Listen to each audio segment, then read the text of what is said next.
This is Infection, the survival podcast recorded on Tuesday, August 25th, 2020, episode 293.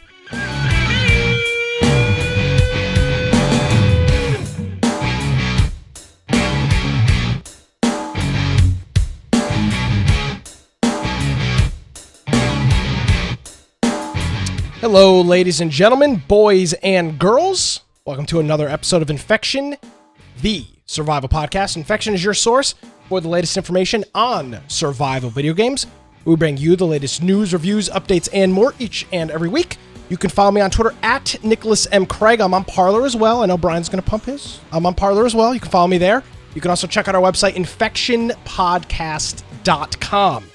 Joining me, as he does, from the great state of Idaho, who may or may not have put the I in COVID, Brian with an I, Aldridge.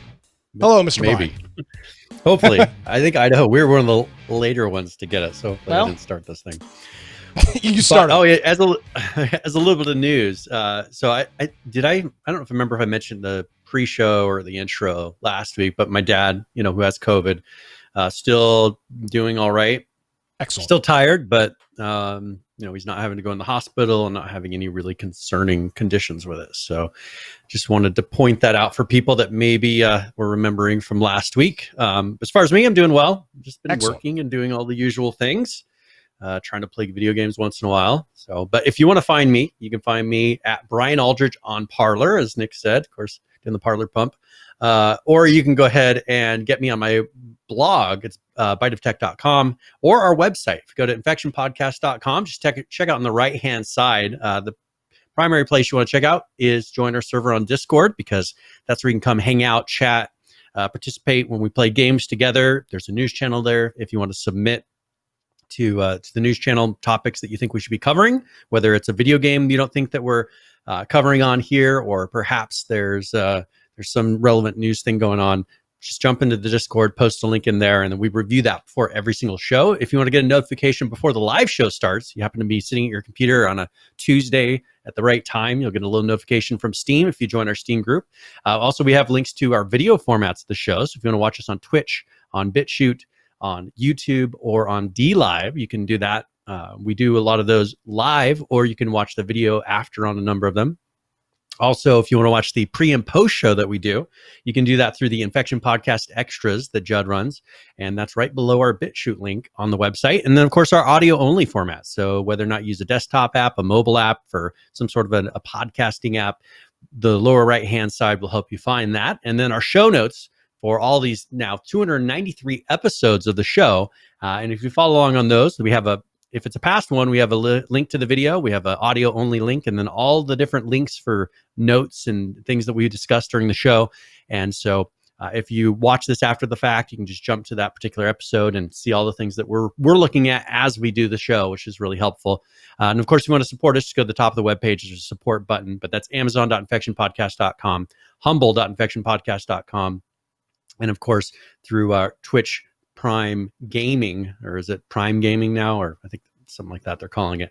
But you can do that and be a part of the community. And if you do subscribe to us on Twitch, you do get a role and a few extra perks inside of the Discord as well. So I think that's enough self-promotion. Yeah, speaking of the Twitch, I want to thank a couple of individuals, including our friend Johnny Fine, who hit us up with the 26-month resubscription here on Twitch. Now, Brian, I'm going to say his message, because we don't censor on this program. His message was Trump 2020. That's not an endorsement of mine. That's not an endorsement of Brian's. That's not an endorsement of Infection Podcast. That is literally what Johnny Fine wrote. And we're a man of the people. Okay. Yeah, I'm a man of the people. Brian's a man of the people. The show is a man of the people. And then I want to thank Unicorn Joe, who gifted me a sub. so thank you very much, Joe. You figured you're on hard times. You need a little help, It is greatly appreciated, Joe. So thank you. Thank you very much, sir. He was trying to choose between his Twitch Prime sub and having air conditioning. Thank you, Joe. You saved him. Yeah, absolutely. I appreciate that. Judd is reporting that he's a man of the people as well. That also checks out.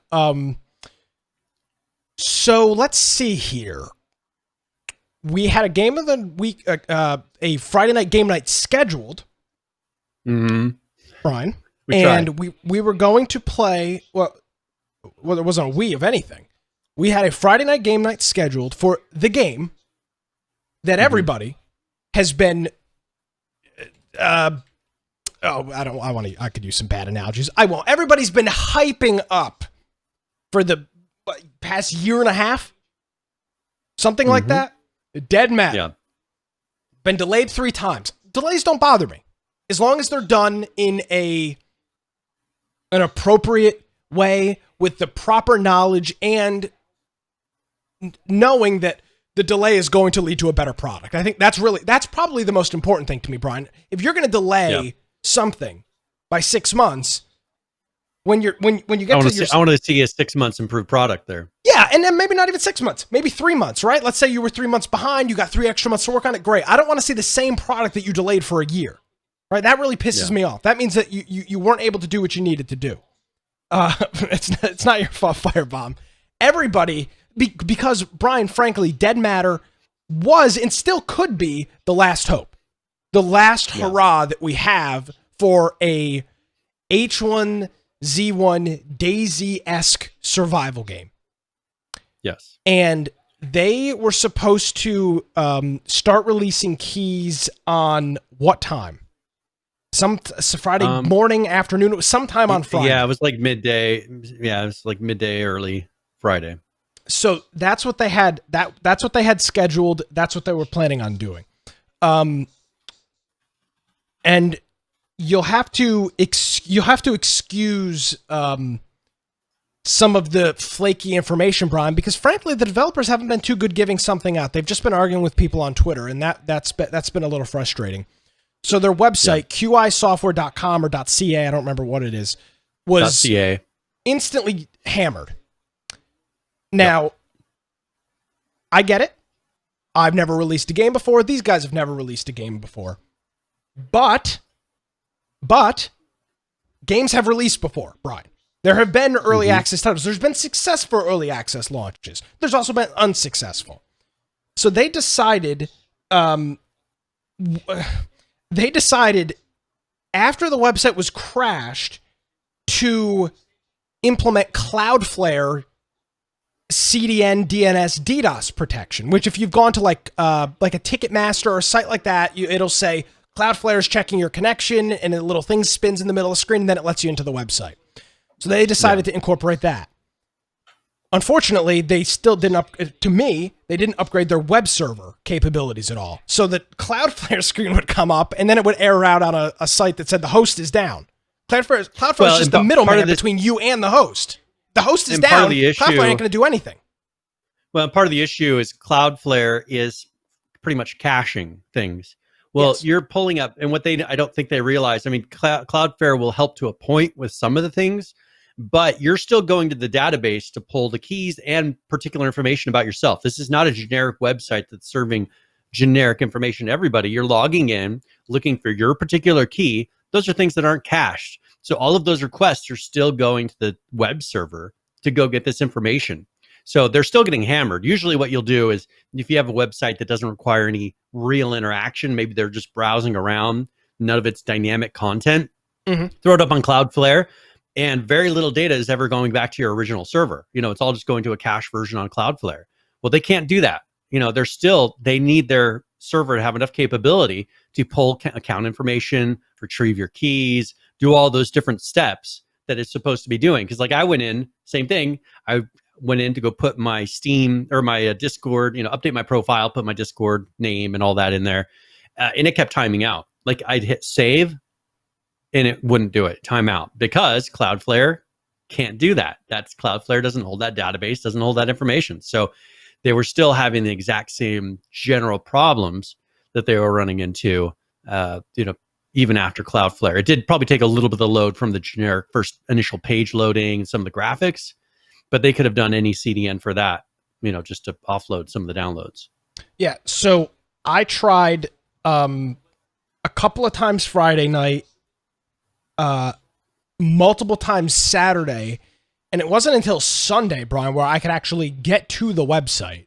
I was getting the Cloudflare page, but I was never getting to the site. I would get that Cloudflare message that says, it shows like you, Cloudflare, and then the host. And it's like, you're good, Cloudflare's good, the host has got a little X next to it. So the host was down. Okay, Yep. fine. That's what happens. I get it. Mm-hmm. So they weren't able to deal with the traffic originally. They put Cloudflare in place as a stopgap. It didn't work. And it's because, in my opinion, Brian, they scrambled to get it in place, which, shit happens, Brian. You've made mistakes. I'm sure when, you're a web host, you're a programmer, things happen. And then you've got to try to slap some, Mighty Putty or something in there to try to fix something real quick. So let me be clear with this. I'm not hammering these guys. I'm just laying out the series of events from my vantage point of what I've seen, what I've read, and what I saw. So that's what we had. So they slapped Cloudflare in front of the website. It didn't really do anything at all. Okay, so now they get some of their website issues dealt with. Now the key issue. So from what I understand, Brian, they were using a Steam key program that is not only against Steam's terms of service, but was not ready for this launch. Steam's got a program that is, I don't remember the name of it. It's for less than 1,000 keys. It is a very, very small set of alpha keys. And that's what it's intended for. And it's meant for very, very small. For example, the developers. The developers can take those keys, put them on their machines. They can get it on Steam and download the game, whatnot, test that stuff. Mm-hmm. I believe they were using those keys. That's what the speculation is at this point, because for 4 days, I was unable to get a key for the game that I backed. Yeah. So they were either using that or they were just unprepared because, one thing that frustrates me, Brian, is a whole bunch of things that frustrate me. This is not a physical good.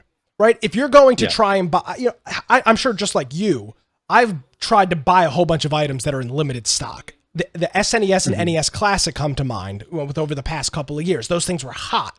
And I had like a Slick Deals tracker. It would send me a text message to hop on GameStop's website, try to add it to my cart. It would fail.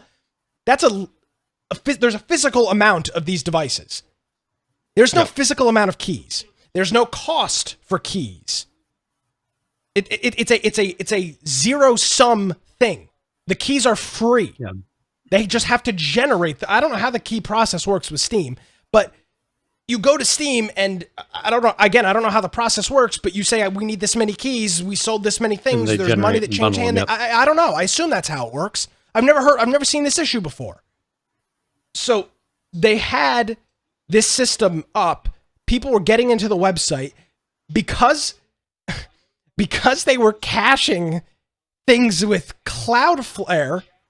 People were getting other people's keys that were already redeemed because they were caching the key page, which is and that's stone cold retarded. Mm-hmm. You don't cache a dynamic page; you cache a static page like the home page. But they were caching the whole website, so you logged in and you essentially saw somebody else's key and like their settings and stuff. And once they resolved that, then there were just no keys at all. So not until today did I log into my account and have a key waiting. 4 days after launch, Brian. Yep. I want... Conan Exiles had a disaster of a launch. The game has been incredibly successful since then. I'm not saying that this is the end of the world, but Brian, it is clear to me that these guys are not ready to release a game.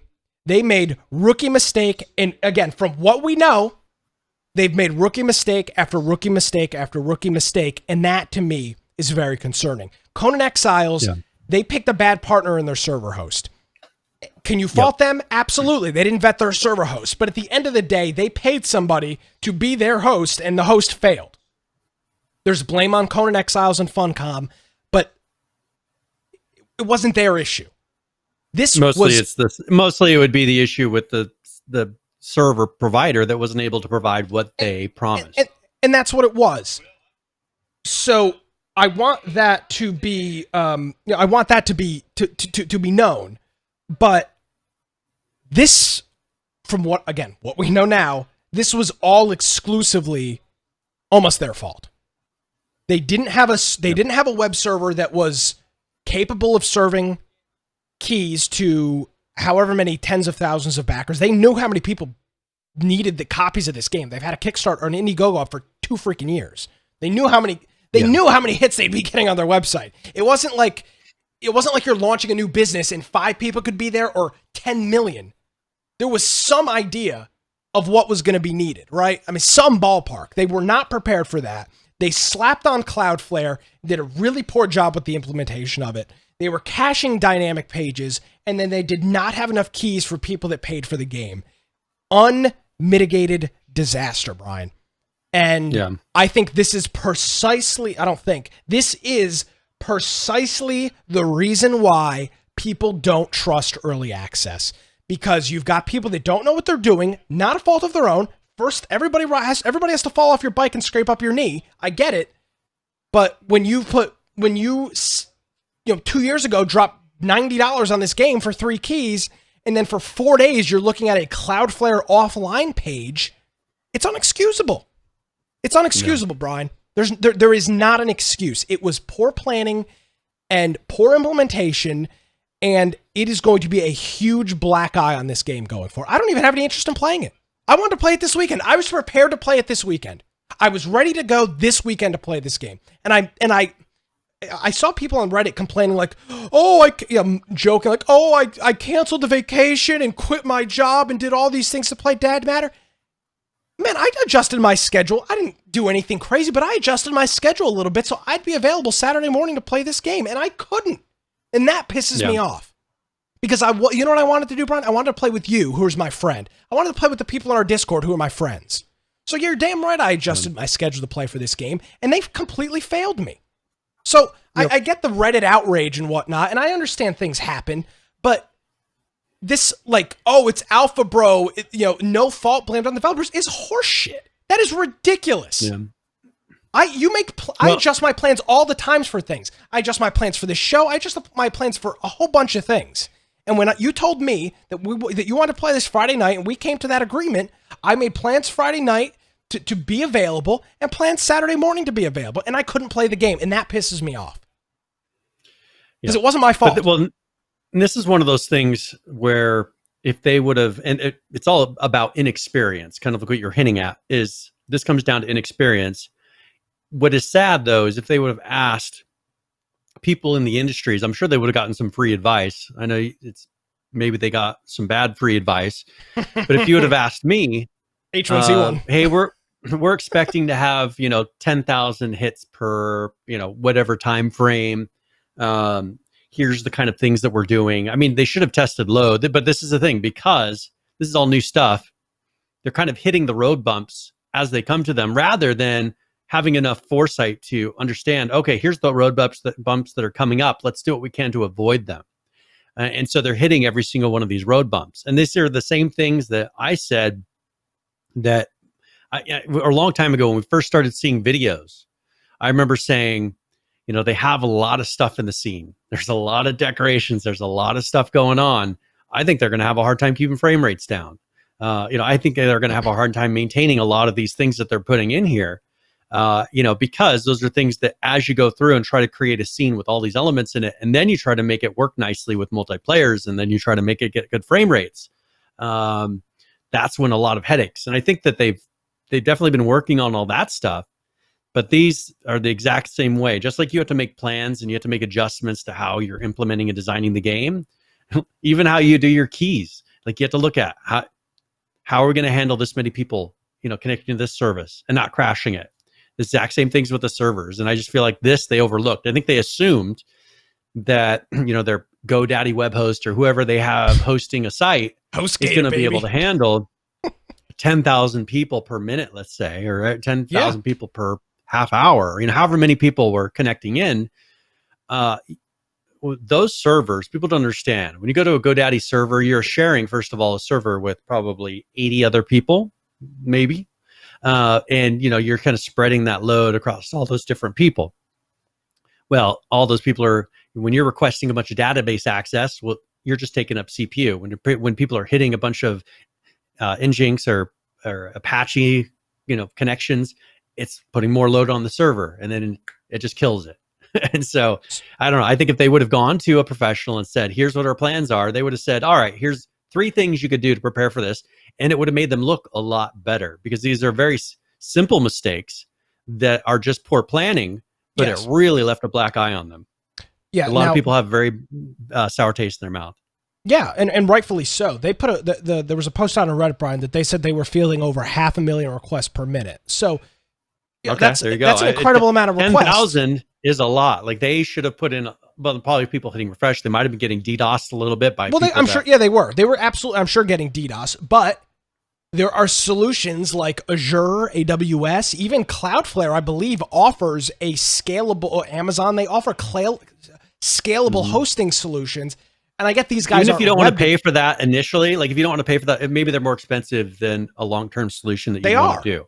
The thing is you, for the first month, for the release of your game, you have to. You host it on a service that's scalable. Let it scale, handle all that load, and then when things settle down and things go back to where you can actually see a measurable amount of use across a long period of time, lower your service down to whatever that is. And you'll get your $3,000 or $4,000 or $5,000 or even $10,000 bill from Cloudflare or Azure or AWS when it's all said and done for your traffic. It's going to be expensive, but in my opinion, it's better than what we saw over the weekend, which was, well, first of all, hindsight's 2020, Brian. It's super easy to sit here and Monday morning quarterback it. Releasing a game on a Friday probably wasn't the best idea, because everybody's available on the weekends and everybody's spamming F5 to try to get their keys. So maybe they should have scaled it a little bit more, of not doing a specific date, like kind of roll. Well, they should have done it on a weekday, and then they would have had time to fix it. Not everybody would have been available. And then by the weekend, a majority of people are already in, and then you have a whole batch on the weekend, but it's not 500,000 people a minute. Yep. So, and that's an issue. So yeah, they screwed up big time on that. And then the key thing, though, Brian, to me is unexplainable. How did they not have? They knew how many keys they needed. Yeah. Now I wonder if they tried to create some sort of automatic script to generate. But the thing is, I think you do them, and as you said, I think you do them in like, I need 10,000 keys, and they send you a bundle of 10,000 keys. So I don't know how they didn't have enough keys, or know that they didn't have enough keys the day before this happened. So what they say is that due to a large influx of backers immediately prior to the launch, the number of keys is higher than what we initially expected. I kind of call BS on that. I find it hard to believe that 30,000 people just all of a sudden were like, "Pop, hello, here I am. Here I am. I need a key." Yeah. Again, I bought the game Monday of last week, but I wouldn't consider that a large influx immediately prior. I bought it 4 days in advance. I mean, that's not, when I think immediately prior, I'm thinking like Thursday night or Friday morning. Yeah. And I find it hard to believe that 10, 20, 30,000 people all popped out of nowhere and decided to buy keys. That to me seems a little unbelievable. It could be true. It just seems to be a little unbelievable. And of course, it's a weekend, so your support at Valve, I'm sure, is not what it is Monday through Friday. Your support at your web host is not available like it is Monday through Friday. So it was just, to me, Brian, it seemed like a situation of some poor planning and poor decisions, which is bound to happen when you're releasing an early access game, and then maybe a series of a couple of unfortunate events that ended up leading in a complete disaster for a launch. Probably one of the worst launches we've ever seen. Servers being down are one thing. When you can't even redeem your key, I don't believe that's something we've ever seen before. Yeah, I mean, I can't think of another situation. I can't think of any others were exactly like this. But I mean, and the servers were down too. Poor planning. It's like even the people that got their keys, there was no servers. I couldn't even get in until this morning, so I kind of just checked out through the weekend and was like, well, I don't feel like I'm getting in. So it's not maybe like yesterday morning. I don't remember. It's not like once you got your key, you were in. Then you couldn't even play either. We didn't even talk about that because I couldn't even play. I didn't get a key till today. Yeah. Now, there was a list of known bugs for this. Is that something that they compiled, or was it compiled by it's just people playing the game? I don't know. I saw it on the internet. I assume we're not breaking in NDAs talking about this. Since I mean, I saw the list online, so I mean, I don't know. I mean, I didn't sign an NDA to pull this list. Well, and have you played the game yet? No. Okay, so you haven't signed an NDA, so you can read it. Yeah, I mean, I haven't. I mean, I don't know. I saw this list online, so because you haven't logged in yet, you haven't signed an NDA, so you're free to talk about whatever you wish. Fantastic. So I'm not going to lament through all of this because I'm sure, like many of you probably haven't had a chance to play it. I'm just going to go over some of the big things on here. Of course, AI issues. They can't path find. That has been an issue. Various issues with different types of grenades, be it grenades, throwables, Molotovs. Emotes apparently don't work at all. Key rebinding doesn't work. Zombies don't spawn on the shooting range. Missing placeholder animations on weapons. The revolver does not reload properly if you're using speed loader. There might be issues attaching multiple optics to a weapon. Tool belt items are not animated. The Markov, which is, I believe, a sniper, uses the wrong ammunition. Vending machines give infinite drinks at the moment. You still need money, but I guess you can just keep clicking it over and over again. Some weapon attachment combinations cause ADS issues. ADS doesn't work, apparently. Please do not use the equip or slot the binoculars. They will bug your character. Raindrops still appear on weapons whilst inside. Those are the big issues. Then there's issues with sound. None of this screams out of the ordinary, though, Brian. This seems all like day one bugs for a game, right? Yep. Yeah, this seems, and this is something I'm trying not to, I'm not going to, I don't, since I did play it a little bit, I don't want to play it. I don't want to talk about it. And hold on a second here. Can we talk about this for a second? Why is there an NDA? This game is purchasable by anybody. You don't NDA something that anybody can get. Well, but they're considering this still alpha. Doesn't matter. It was buyable. I assume there's a point. I'm assuming there's a point where this will be released. Where the NDA will be dropped here pretty soon. The one thing I did notice though is the nights are incredibly dark, dark, to where I struggled to find my flashlight, and so finally I found the key. I've got my flashlight out, but it was so dark. Like I walked up to a building, I couldn't tell where the door was. I couldn't tell where anything was. Like it was pitch black. And all I could see was a general, like a little bit of glow of light somewhere. But that's one thing I think they'll probably have to adjust a little bit. I understand you want it to be dark, but it was so dark that it was just unbearable. Even, I couldn't see anything right in front of my face. So, and there are issues. There are definite issues going on with reflections and some weird little issues in lighting. But these are, as you said, a lot of beginner issues that you'll run into in the initial launch.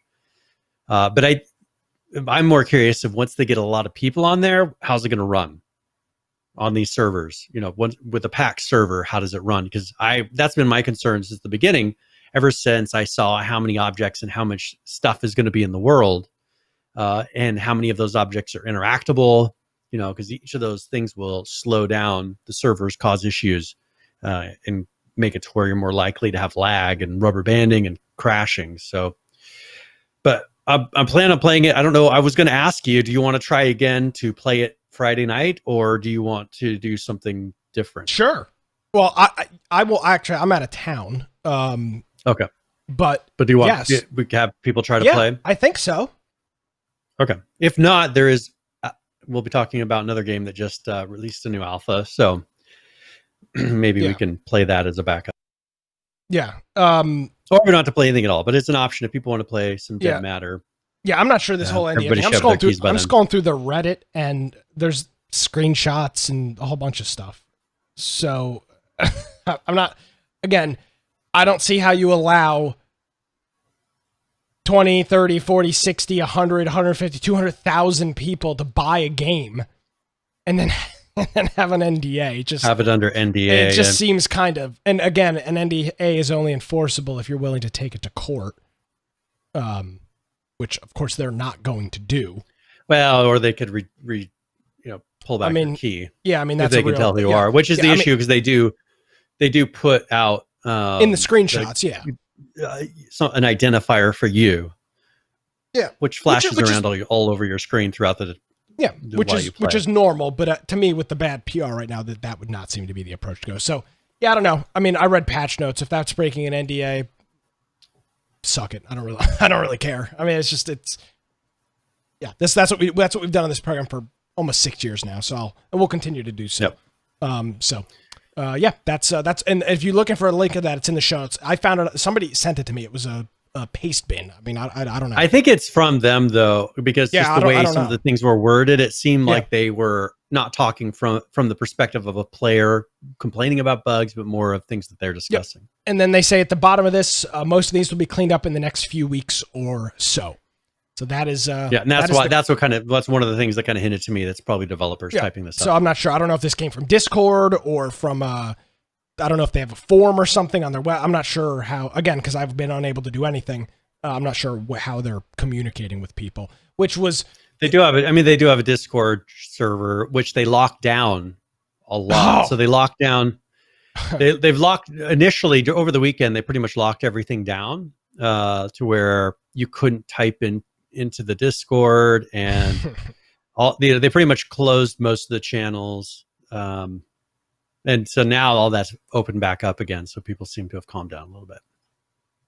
Yeah, I'm looking at their Twitter, and I mean they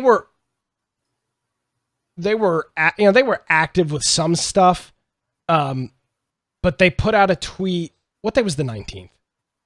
Was the 19th Friday? I think it was. No, it was Wednesday. Okay, that was the Wednesday. 19th? Yeah. So it says we're currently technical issues with our back end in Discord. So on the 20th, Thursday is when it came out. I apologize. On Thursday, they said stop pressing F5. That was at almost that was like midnight Thursday morning. And then at 3 a.m. they said we're having technical difficulties. Then they didn't tweet again until the next day, the 21st, at almost 7 p.m. Eastern. So August 20th, 3 a.m. to August 21st, 6 p.m. That's not good communication. And again, I'm not in a Discord. I don't know about it. I didn't get a link to a Discord. And to me, that just doesn't seem to be a good way to communicate. I'm not going to hunt down information about your game that your server is down that I paid for. That's what Twitter is for. Isn't that like literally the reason of the whole point of Twitter is this? Yeah. And that's the thing is I went to their Discord just to kind of see what was going on and saw it all locked down, people freaking out. And I was just like, all right. How did you get into their Discord? Is it private? I've been in their Discord. Oh. No. Oh, okay. I can send you an invite to it. I'll send you an invite so you're in there. My man. So. Hooking it up. Thank you.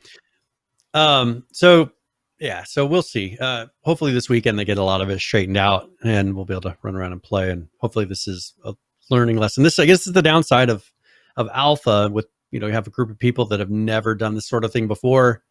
AAA studios have people that have done this plenty of times and they have a lot of experience. We got to go through all this the hard way. So hopefully we'll be able to play. Their Discord is private. All right. I'm so confused. Oh, I don't know. I thought I thought the Discord was private. Nope, it's public. There you go. Because I kept seeing things that were like, their Discord, matter. There's a bunch of NDA'd stuff in their Discord. Okay, so then you can't have an NDA on Discord. I think they were just saying not to post pictures and things on their Discord. Oh, okay. To break, because that would break NDA. Gotcha. All right. So then these patch notes do break NDA. Yeah, I'm sorry. No, I don't think so, because that's why I was asking, because it sounded like it was from them, and I'm assuming it doesn't break NDA. So gotcha. All right, so that's dead matter. Hopefully you had a bit of a better, you had better luck than I did. Yeah, it's. I guess I'm still reading on Reddit right now. Some people still don't have keys. It's Tuesday. Hopefully soon. I mean, I went in there once I finally figured it all out. They had 2 of them there, so I redeemed one. I'll be giving one away. Oh, cool. First to Okay. somebody. Well, not during the show, but someone at Judd didn't have one, so I'm going to send Oh, okay. him one. Great. All right, are we ready? You good with Dead Matter? Ready to move on? Yeah, I guess. Yeah. Okay. I wish we did let's this talk a show. little I bit- wish we had done the show on Saturday because, oh my God, You'd Saturday have been night, pissed. I was just like, I was reading things and watching Twitter, reading Twitter responses, and I was just, I was fuming. Nothing was working. Yeah. Yeah. And, you know, yeah. Okay. I don't want to lament on it anymore. I'm sorry. Go ahead. All right. So let's talk a little bit about Steam. Steam has made a little bit of a change. They've adjusted their terms of service, and they have made it to where devs are not allowed to promote any other platforms on Steam. So they can't talk about the Epic Store. They can't talk about any of their own private launchers. They can't, I assume, talk about their console versions even, because it's another platform. So first of all, I'll read a quote here. Please. In the game you ship via Steam and in communications on Steam, you may only promote the Steam version and its availability via Steam and not other distribution outlets. This applies both to full versions of your game and to content patches and change the existing version. So you can't even inside of your game talk about any other platform. So that's, but that's pretty much, I guess, they're worried about Epic or, you know, ones promoting because they get a better percentage through any of the other markets. They're worried about people promoting their game on Steam and then have people actually go and purchase it elsewhere. So this is something that they've recently added. I don't know. I haven't really seen a lot of this. I haven't seen games say, hey, go buy this elsewhere. And haven't really kept an eye out for them talking about console versions or anything else. But yeah, I guess this is probably something that's been happening or they're concerned Epic might do it, but I have not seen it yet. Yeah. Obviously this is targeted towards Epic. But I've seen games that have released console versions and put a big post out that it, 1.0 is now available on console. I guess that stuff's not going to be allowed anymore if we're reading this accurately. I would bet that you just couldn't say specifics. You could say 1.0 released on all platforms. Yeah, I don't know. You could probably say, but I think that they're concerned. They don't want you advertising another console or another platform on this. So yeah, okay. Not a lot of information, but I think, who knows? We'll see if it actually changed anything. But I don't think it was really being abused up to this point that I've ever seen. And again, So, I would find it hard to believe that people would be going to the Steam. What is the Steam? Not the community, like where? Yeah, the discussion, thing on a Steam page for a game and then buying it somewhere else. That seems odd to me. Yeah. Yeah, I don't know. I think they're worried that people are going to put out a beta version or a demo on Steam, but then ask people to purchase it somewhere else because you'll get a lot of numbers, right? You can put out your alpha on Steam, take advantage of some of the things they're doing, but then in the game say, we offer a 25% discount if you buy it on this platform. Yeah. Because, sure. I mean, it costs them 30, I don't think they wouldn't do a 25%, but I'm saying it costs them 30% to sell it on Steam. If they can say we'll take off 10%, they'll still make 20% more somewhere else. So I assume that's what they're worried about. So all right, real quick, what is your stance on that? Obviously, it's Steam's platform; they're free to do whatever they want. But I don't think they should be able to say what you can do inside the game. I don't think they should be able to say that inside the game you can't say whatever you want on their platform. Let's say on the Steam forums, the commenting area, anywhere on the game page, don't advertise there. But what if you have an RSS feed feeding into the game? They can't really verify that. They'd have to get a screenshot or something. Yeah. I don't know. I can see where the downside is, but I just don't like them being able to say what you can and cannot put inside of your game. Either they can accept it or they can't accept it if it breaks some sort of a, here's what you can have in the game. But I've seen almost everything in Steam games. I've seen nudity. I've seen every crazy thing you can imagine has been in a Steam game, but they stop it. You can't advertise. Yeah, like you ever played like any of the CS games, or Source CS games, like all the sprays and stuff. I mean, I remember when I was like 12 and 13 years old playing Team Fortress 2, and people are, spraying boobs and penises all over the walls in regular on Team Fortress 2 and Gary's mod. It like.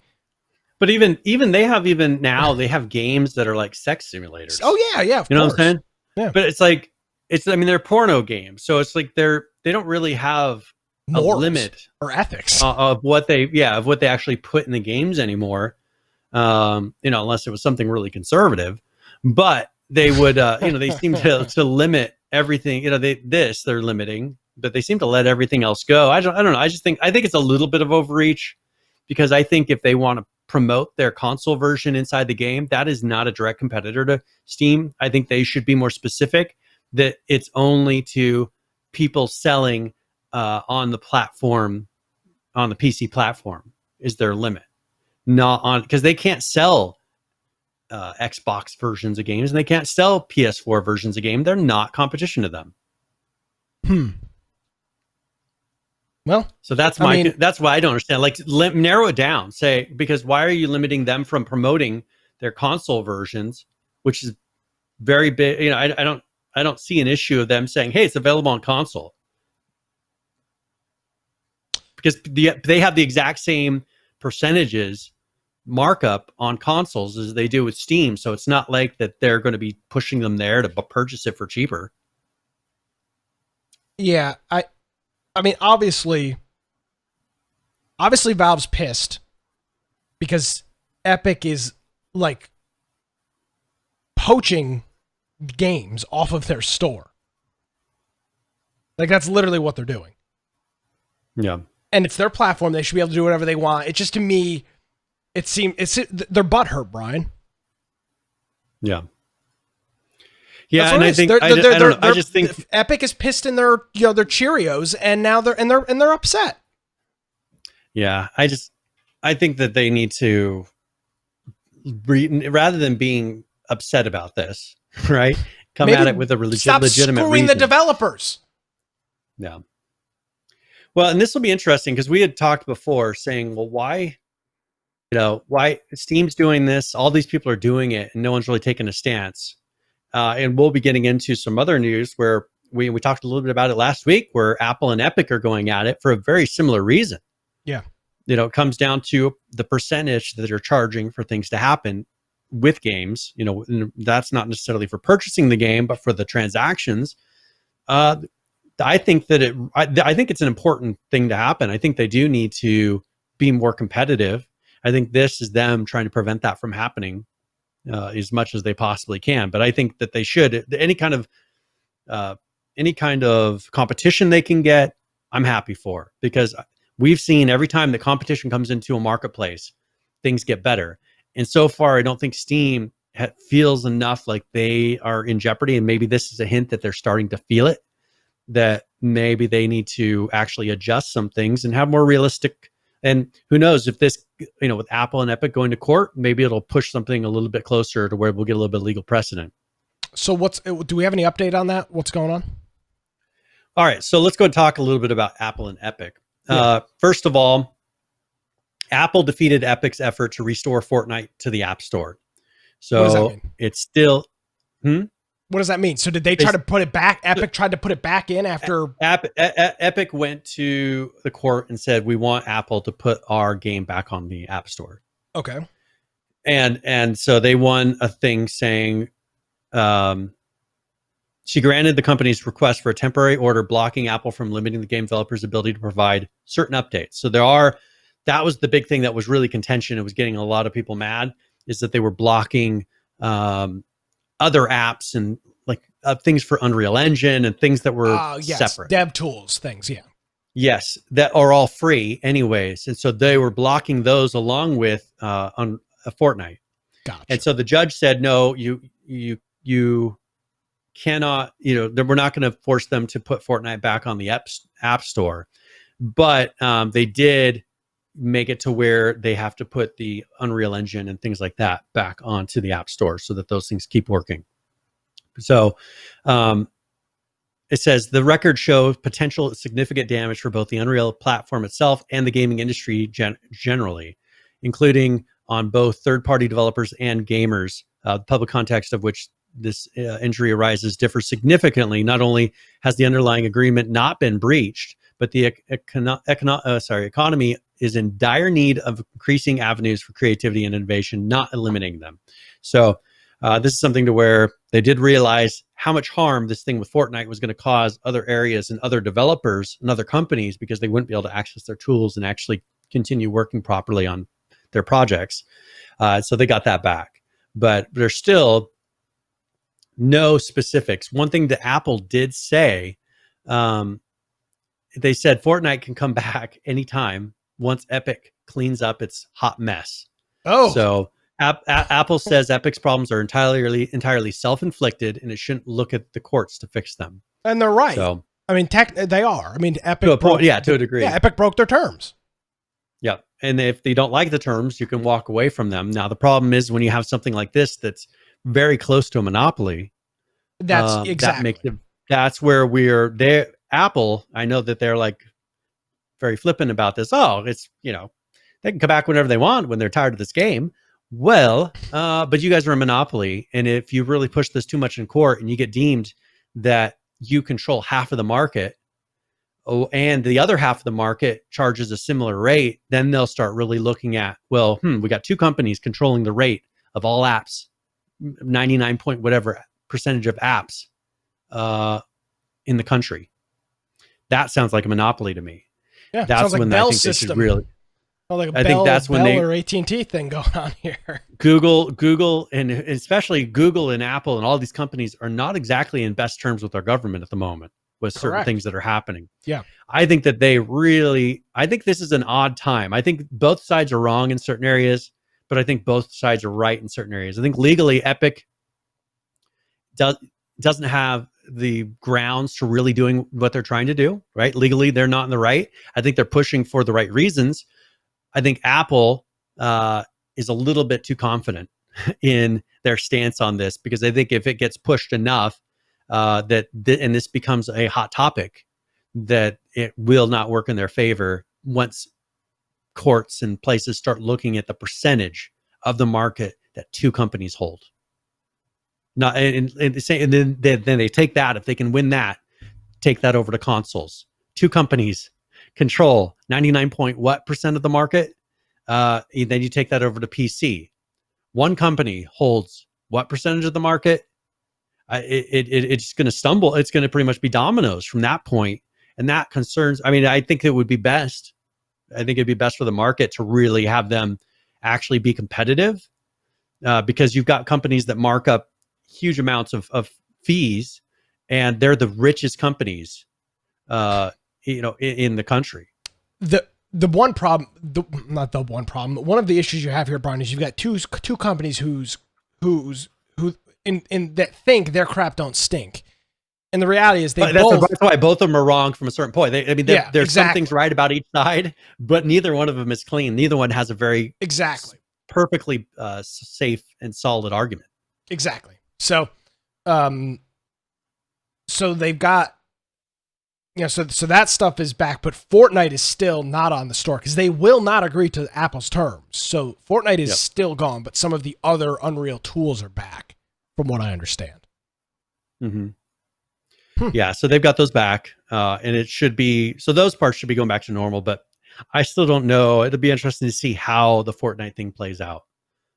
I'm not quite 100% sure which way, because this could go two different ways. Either Epic could back off and say, all right, we've had enough. This will be fine for now.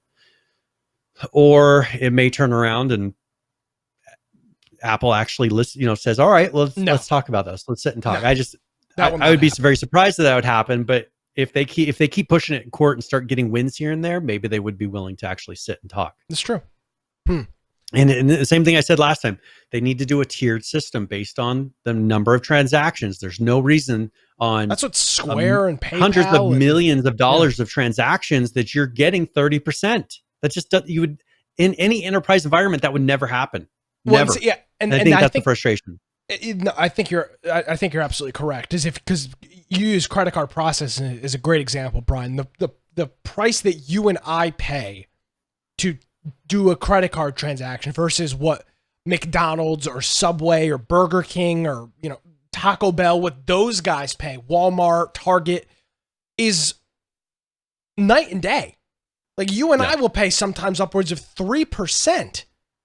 When places like Walmart, I don't even know, it could be sub 1%, because of the number of transactions that they're running.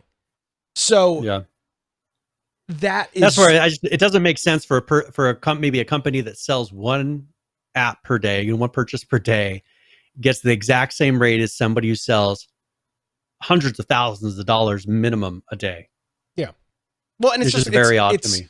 It's negotiating, and it's B2B transaction, business to business. But that's the thing, is they are not allowing a negotiation. Apple's like, we don't need to. We control them, and this is where it's going to kill them in court. We don't need to.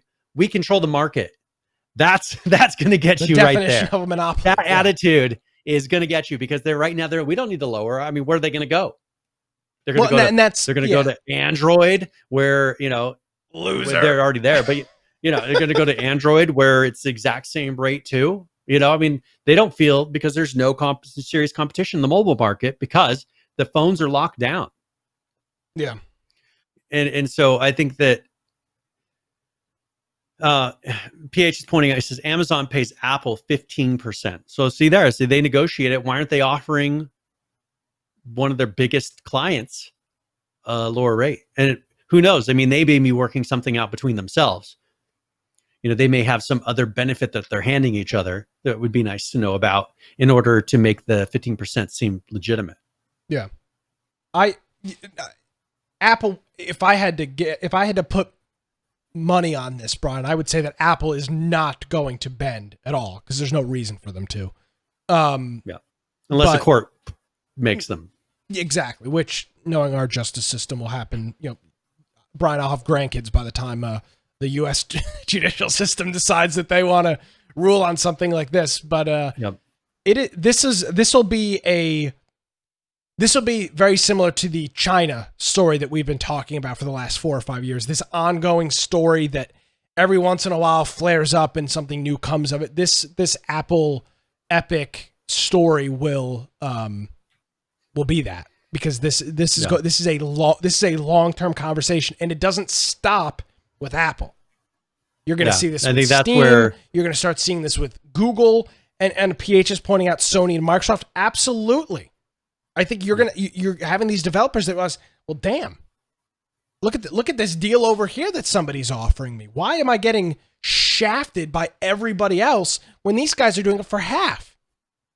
Yep. And eventually there'll be some sort of developer revolt or something, and that'll then we'll see what happens with it. But yeah, that's where we stand now. Apple v Epic. It's like a Rocky movie. No, I know. Punching meat in the fridge.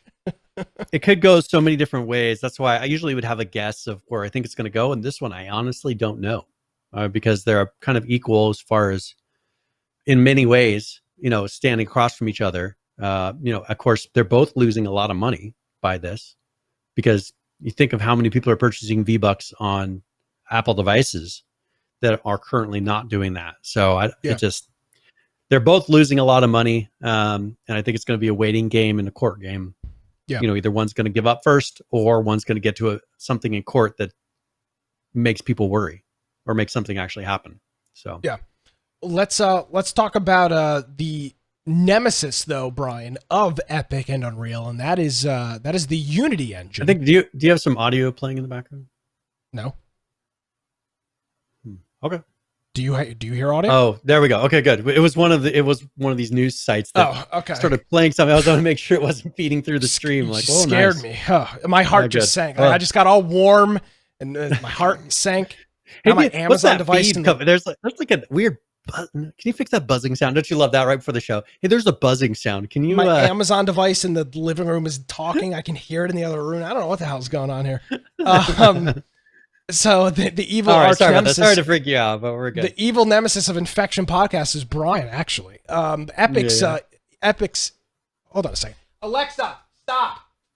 Jesus Christ, thing's talking over here. What the hell's doing? So Unity, of course. Now we don't talk about them all that often, but in fact, Brian, I saw, maybe it was in our Discord, something like 50% of games out right now are running on Unity. It doesn't get the glam. It doesn't have the sex appeal that Unreal does. They're not doing all of the groundbreak. Well, they might.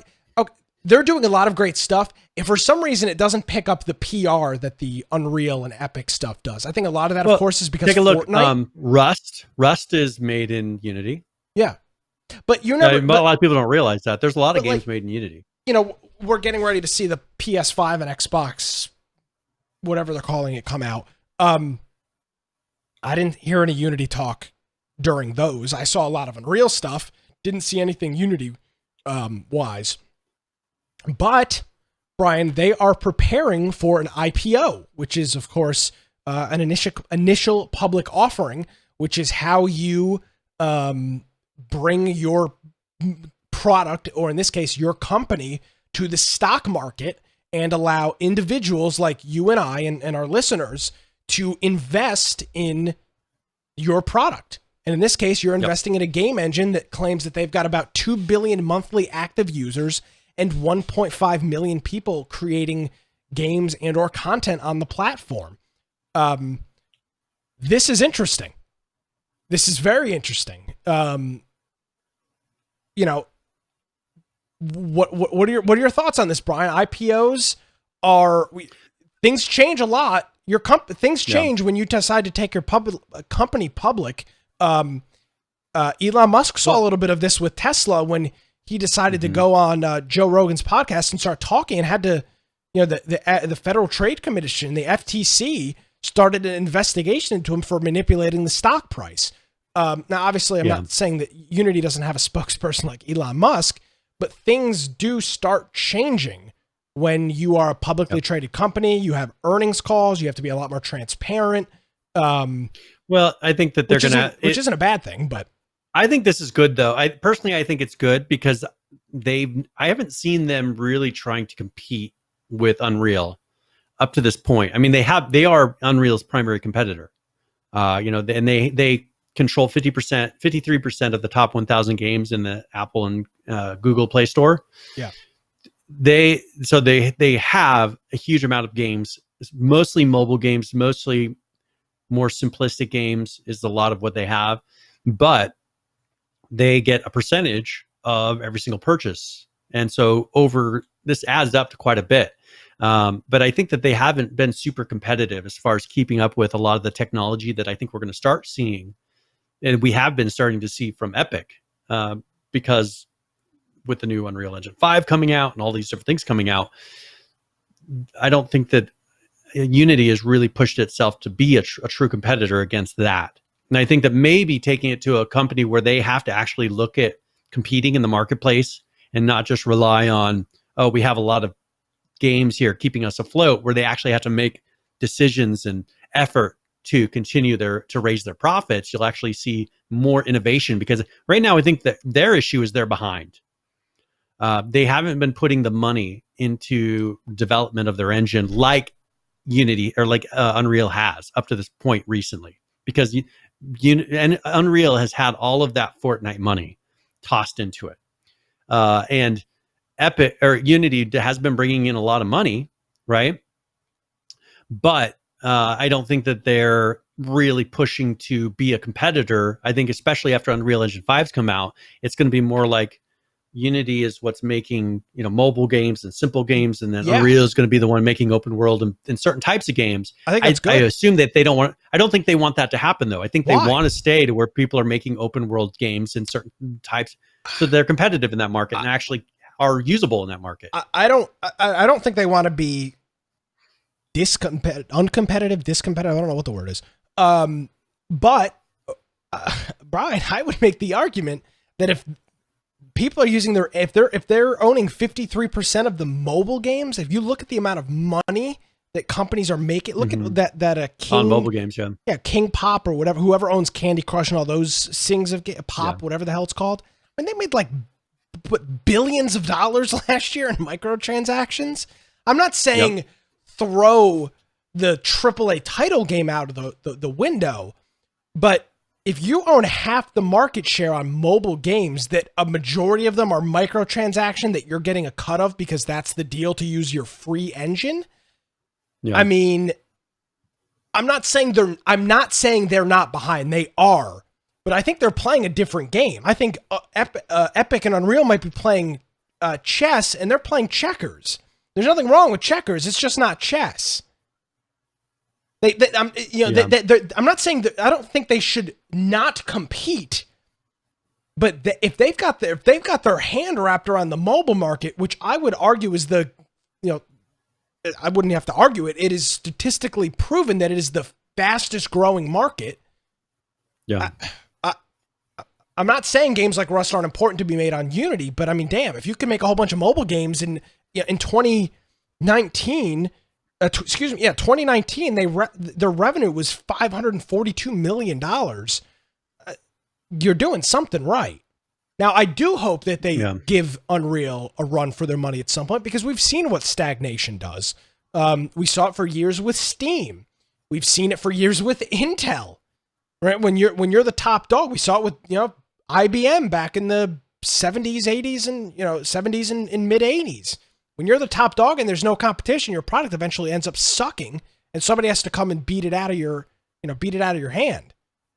So I think they can stay competitive, but they're kicking ass on the mobile market. A bunch of Switch games are built on Unity. I don't think. To me, I don't see them as. If you were building a zombie survival game, then I think you'd be stupid to build it in Unreal. If you're building a mobile game or a simple point and click kind of game, I think you'd be an idiot to build it in Unreal. Yeah. Well, and that's the thing is I really think that and especially taking the company public, you're going to have a board a group that says, okay, you are here's the percentage of money you're making from mobile. And here's compared the amount of money you're making from PC gaming. They'll almost push them to really focus their efforts on mobile. If that's where the money is, and that's the primary user of your engine, that's where most of your research will go to. And you may see them start to move away from each other as they cover different areas of the market, because Unreal isn't really that great for making a mobile game. It's not. Unity, as you said, is much better. And I think that if you turn around and just if they keep going, Unreal's going towards what its strengths are. Unity will probably start going more to where its strengths are, and have a more of a differentiation, because right now they're kind of trying to compete with each other, but they just don't compete for the exact same things. And I think you'll see that they'll kind of take what they do well and move with it, and you'll start seeing them be less, because it used to be that they were kind of the same thing prior to 2015. That's when Epic really came in and made some changes. That 2015 is when they started releasing the engine and letting people build in it for free, and then only charging once you've made money on the game, per sale, all of those things, after a certain percentage or a certain dollar amount of sales. So that was stuff that never had happened before that, and really made Unreal become incredibly popular.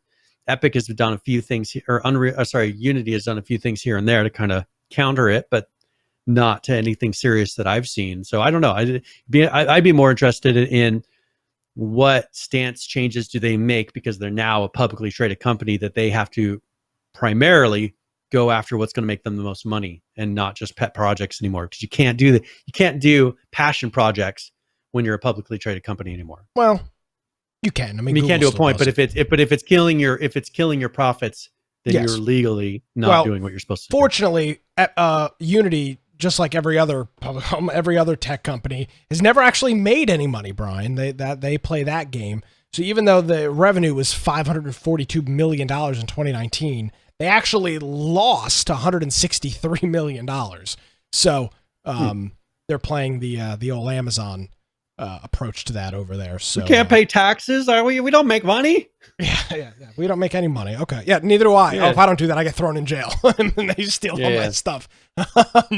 So interesting. Now let me ask you this, Brian. Now I do actually, we do have to say this as a disclaimer. There is no financial advice being given from this program. Brian and I are not recommending any sort of stocks or anything like that. But Brian, you're a man.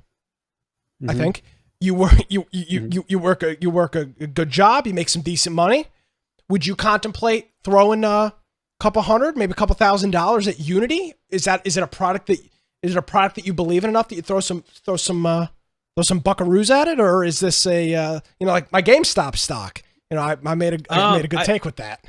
Yeah, I mean, I'm not giving a financial advice, but I would say that it probably is a good bet because right now their income source is so consistent because of all these. They're spread across so many, just tons of mini games on mobile that are just bringing in very consistent amounts of money, and there's constantly more and more of those being added to where they're not relying on one major source of funds. There's not one like Epic particular client like Epic is doing that carries all of the finances. And so I think it is a fairly safe bet. I don't know that they're going to be having any drastic jumps in value, but if let's say a giant game comes out that happens to be on Unity that makes, that makes something like Fortnite, that would overnight make a big difference to their bottom line. So I think that's the thing is the possibility is there for it to jump up in value, but I think if anything, it'll be a consistent kind of a growth, just from the type of what they're bringing in right now, and I don't know what they're going to change going forward. But if you look, they in 2018 they had 381 million. In 2019, they had 542 million in revenue. Yeah. So that's something, they're growing. I mean, if you put that on a graph, it looks like that they're growing at a decent rate. Yeah. That's 200, almost 200 million. Yeah. Yeah. It's a lot of money. So, yep.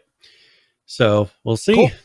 Yeah, that's exciting. It's cool. It's cool when things that like this that you know about go to some, look at. I'm like many people, Brian. I dabble in within the stock market a little bit with Robinhood, and it's nothing crazy. And it's always cool when you see something like this that you know about and have used and played. I played with Unity. It's cool when you see some of that stuff going public.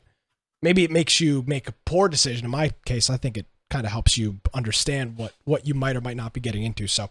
You know your risks a little bit better than exactly. I mean, I know what Unity. I know I'm not well versed in Unity, but I know how their engine works. I know what they do. So that's pretty cool. Yep. No, I'm not Wall Street betting, Daddy English. No. No Wall Street bets here. Penny stocks. Now we're talking. That's my subreddit of choice. So are we all right to announce the game giveaway here really quick? Yeah, absolutely. All right. So if you want to do exclamation point giveaway in chat, I'm going to be giving away a copy of American Fugitive. Ooh. This is currently $20 on Steam, and it came out about a year ago. And this is a action adventure open world indie sandbox game. So State of Emergency, it's Fugitive State of Emergency is the current patch. Framed for your father's murder, you'll need to do whatever it takes to unveil the real culprit. Tackle thrilling missions for the criminal underworld. Just don't let the cops track you down. So, yes, and no PH. This game is not about me giving bad advice. Absolutely not. Let's now, Brian. We had another new game come out this week, a delayed launch for a game called New World, which, of course, a very old name on the show, Mr. Smedley, the original brains behind H1Z1. He is the lead of the studio at Amazon that is developing this game. This is their first big project, and it went live today. Now, I know that you're a backer, and there is an NDA, which will be releasing September 4th. The newest one is not under NDA, but I've just downloaded it. I haven't played it yet, so I don't know if I can talk about previous NDA stuff, but I can talk about it next week. So next week when we come back, I'll have some information because they just released one that is not under NDA. So you're starting to see it stream too. So if you go to Twitch, Cool. Let's go. I don't remember if I didn't see.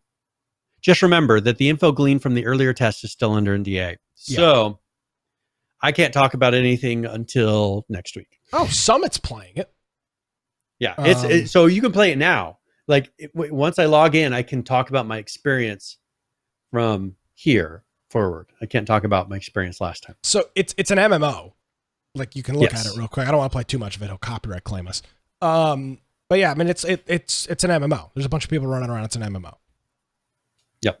So this is it is it seems like it's going to be fun. They got a lot of stuff in there. I've heard a lot of positive things from people writing about it, articles. And people, they did say they're pleasantly surprised. There's a little video here. It's a little trailer, but it's like a Twitter video. So you can play that however you feel like it, but it's not. I've got to YouTube. Find it. Where is it?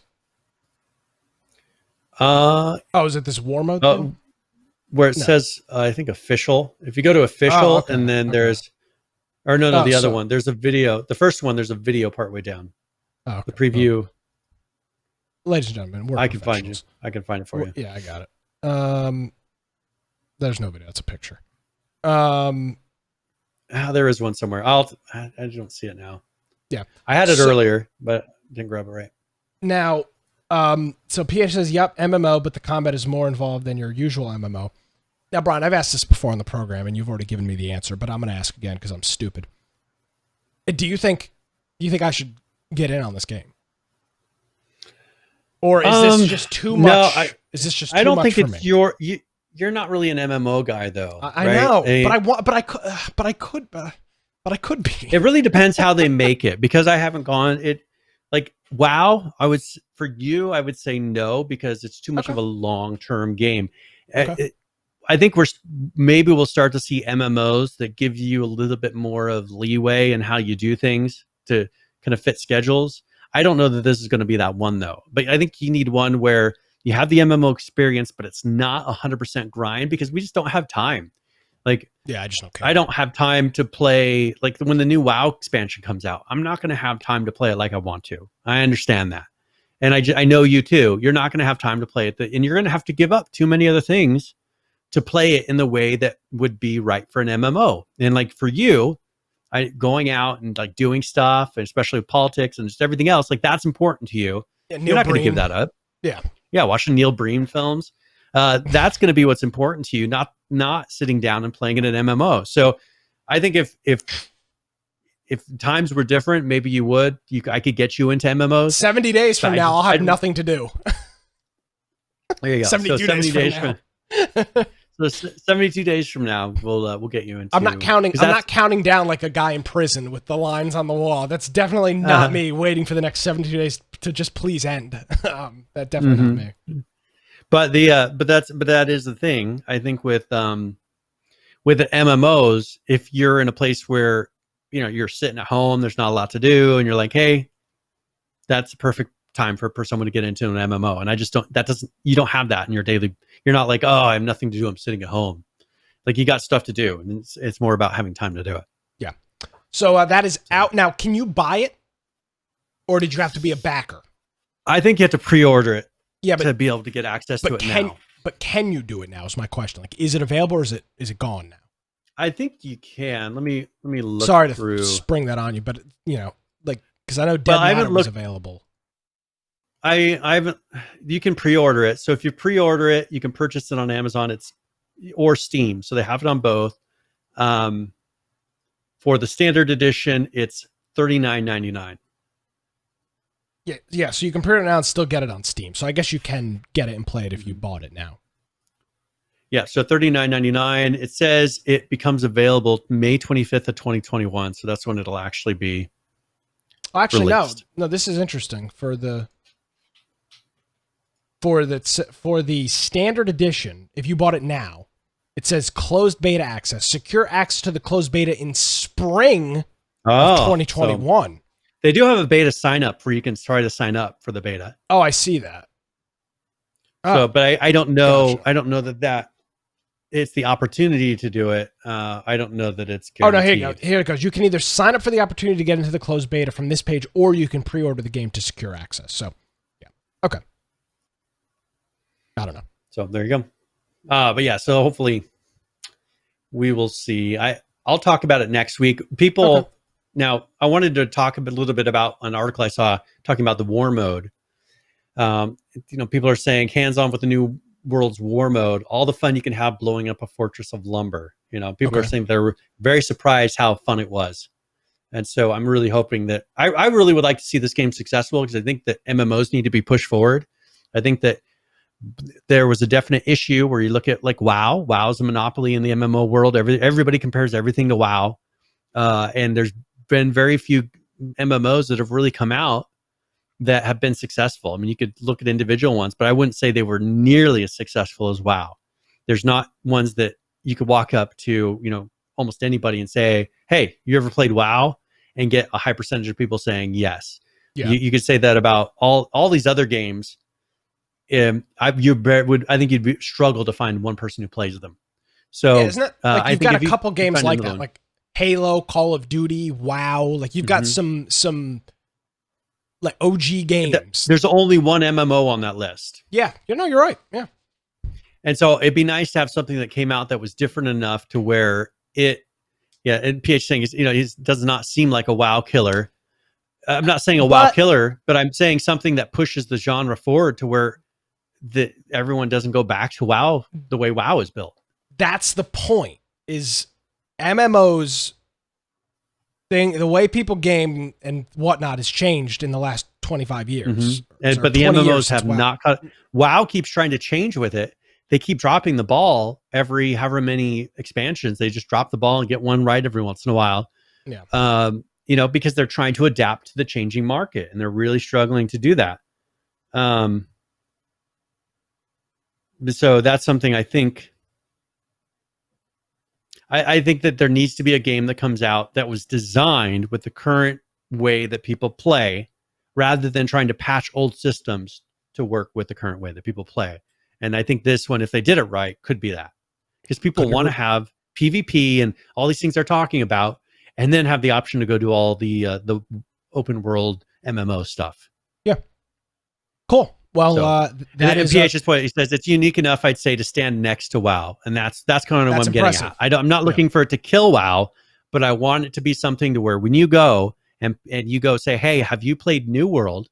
to where however many years from now, most of the people say, "Hey, yeah, I've tried that," or "I played it," or "I played a lot of it. I love that game." Because as I said, there's no other games that do that right now that I can go up and say, "Have you played this MMO?"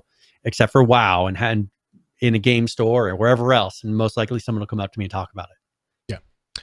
Cool. So, well, that is New World. Check it out. Yes. All right. Well, let's talk really quick. There's been an adjustment here in Windows, and it's going to be causing some weird issues. So Microsoft has permanently disabled the ability for you to turn off the built-in virus scanning. So there used to be a registry thing that you could adjust that you could allow you to disable Windows Defender, and now you can't do that. They've taken that away. So, and this I think comes down to, you and I have discussed and I've brought up, I think that the only way that we're going to truly be able to tackle anti-hack and anti-cheat in PC gaming is by locking down the operating system and making the built-in antivirus built into the operating system to a level, and then you can implement securities to make it to where these hacks don't have access to parts of the process and other processes to be able to make the cheats work. And so this is something I think that is a step towards something like that happening. Right now, I don't know if people realize this, Microsoft's antivirus currently is the only antivirus with a 10 out of 10 on the tests. So like it caught everything that you could possibly catch in those tests, and it's the only one that's done it. Of course, it's built into the root of the operating system. Yes, and so it's not like it's a poor service. Right now, they're doing a very good job. They're putting a lot of work into it. and it is a very good antivirus. I usually recommend for people to remove whatever third-party antivirus that they're using and just use the built-in ones for Windows.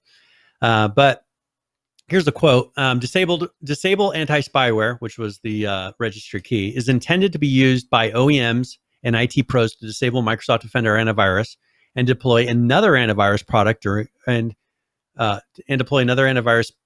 deployment.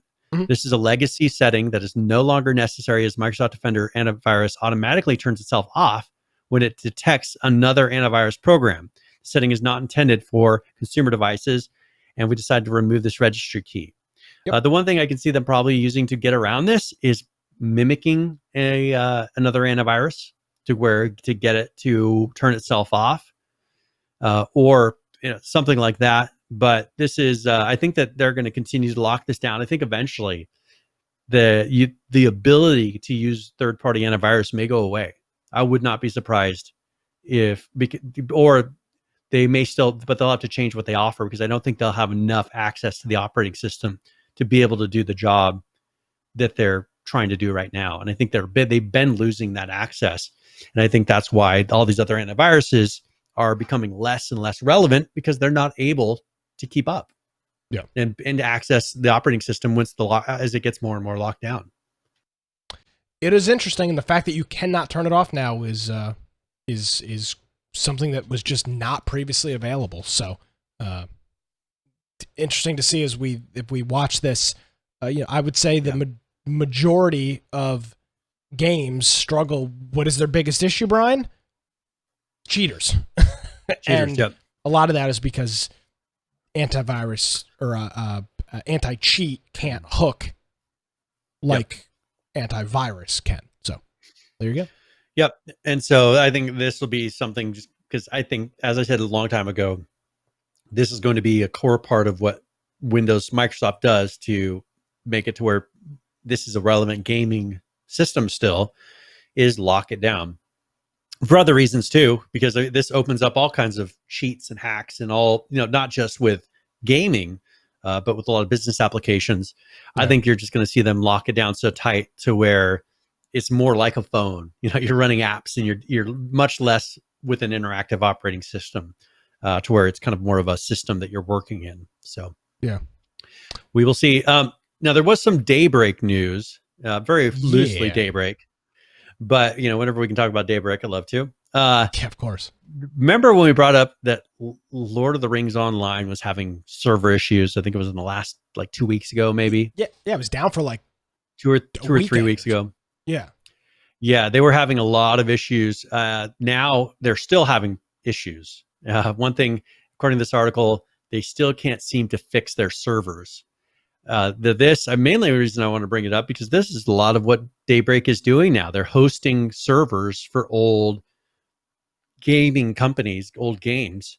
And here, obviously, there's a lot of issues. It was last month they had their problems because of supposedly some hardware that died or something happened to it.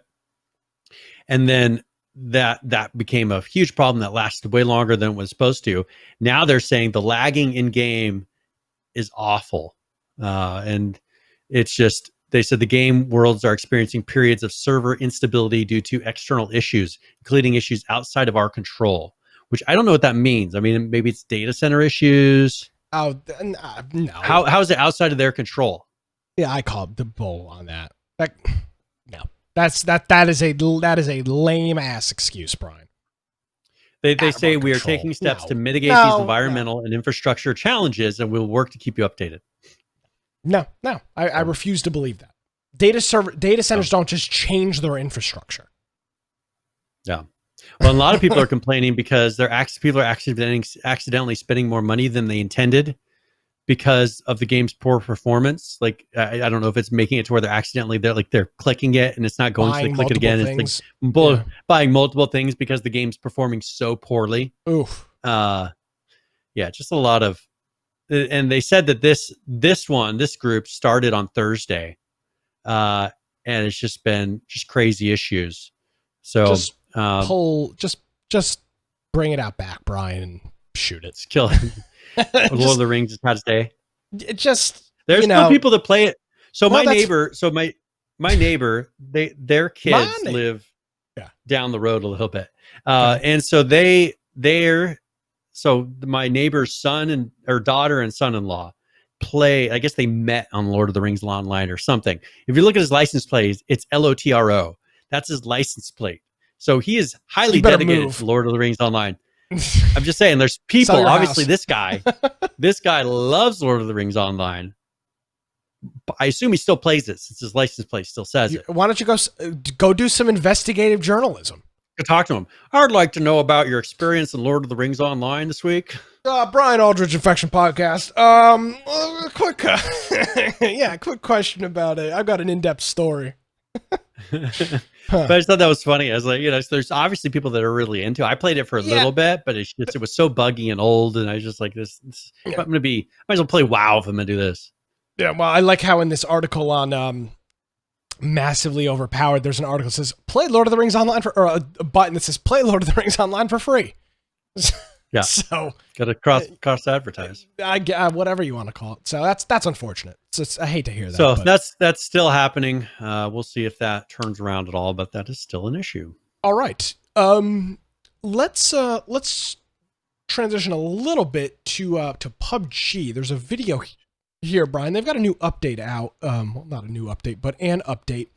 8.2, and there's actually a quick little video on that. So we'll roll that video. We'll hear about what's coming on in this update, and we'll be back with some more news right after this. Update 8.2 has just arrived, and we've got plenty for you, including a new crate weapon, new throwable, cosmetic updates for a couple of weapons, and more. Let's dive in. First up, there's a new machine gun in town, spawning exclusively in care packages. The MG3 is a 75-round LMG that uses 7.62 ammunition and can be set to fire at 2 different speeds. Take down your enemies with a bit more control at 660 RPM, or show them the true meaning of bullet hell by switching to the weapon's 990 RPM setting. In addition, every 5th round and the last 10 rounds of your magazine will be tracer shots, giving you a bit more visual information on where your shots are headed. The MG3 also does increased damage to vehicles and features a bipod for significantly increased control while prone. For now, you can only find the MG3 in normal matches, but we'll keep you updated when we plan to introduce them into ranked mode. Up next is a new way to distract and disorient your opponents. The decoy grenade is a new throwable that mimics gunfire sounds for 10 seconds. The deceptive decoy can be used in a variety of ways, including flushing enemies out of cover, covering your advance, or getting enemies to turn away before you begin your spray. The decoy grenade spawns as rare world loot, exclusively on Sanhok, and will only be in normal games for the time being. The Kar98K, SKS, and M416 have all received a cosmetic update this patch. All 3 weapons have been remodeled from scratch for higher visual fidelity, along with a sound quality improvement to match. We've updated helmet slots to allow you to choose what you see while playing. By toggling your helmet off, you'll keep your cosmetic hat or hoodie visible, but be aware that this toggle is only visible to you. Enemies and teammates will still see you wearing your helmet. Players feeling a little nostalgic can now swap out their lobby music to one of several different options from over the years. You'll be reset back to the default music each new season, but you can feel free to switch it up whenever you like. For players who have been eager to battle it out against a group of friends, we've added Team Deathmatch to custom game settings. Grab some friends or members of your community and see who comes out on top. One last thing. The esports menu has been updated with the PCS2 Pickup Challenge. Like before, you can participate in the fun by making your own predictions for the chance to win some great PCS2 skins. Check out our patch notes for the full schedule. That wraps up this patch report, but there's plenty more details on what Update 8.2 brings. You can check out our patch notes for everything new, or just jump in and play for yourself. We'll see you next time. All right, some cool stuff there, Brian. Able to change the lobby music. That's something that I didn't think I wanted until I saw. That's kind of neat. I have to go through and listen to it and hear all the different kinds of lobby music. And then TDM, which is something that we've talked about for a while, is something Battle Royale games seem to lack, is the ability to do something else.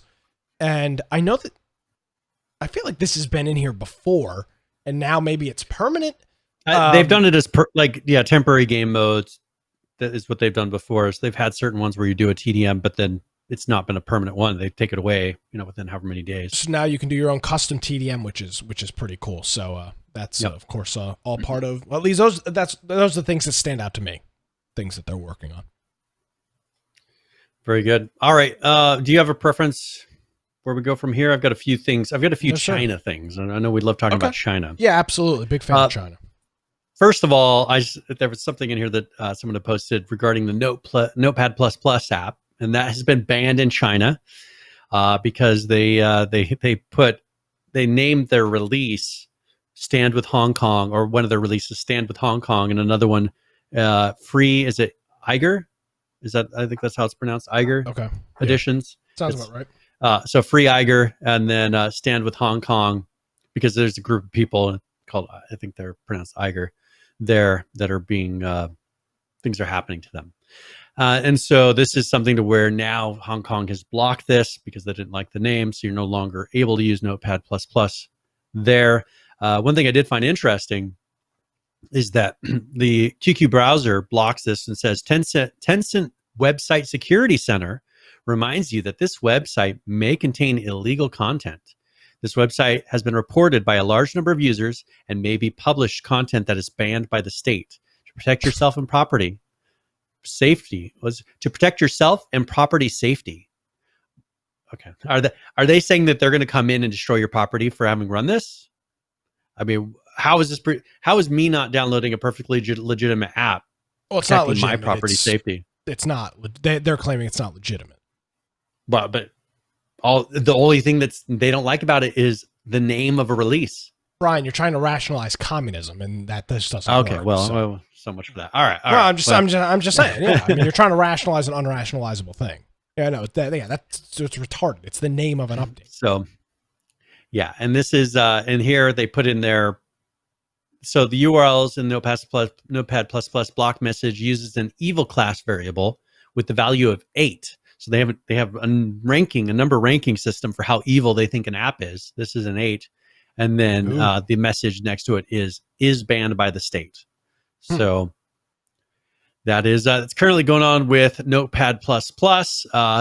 Another in gaming news regarding China.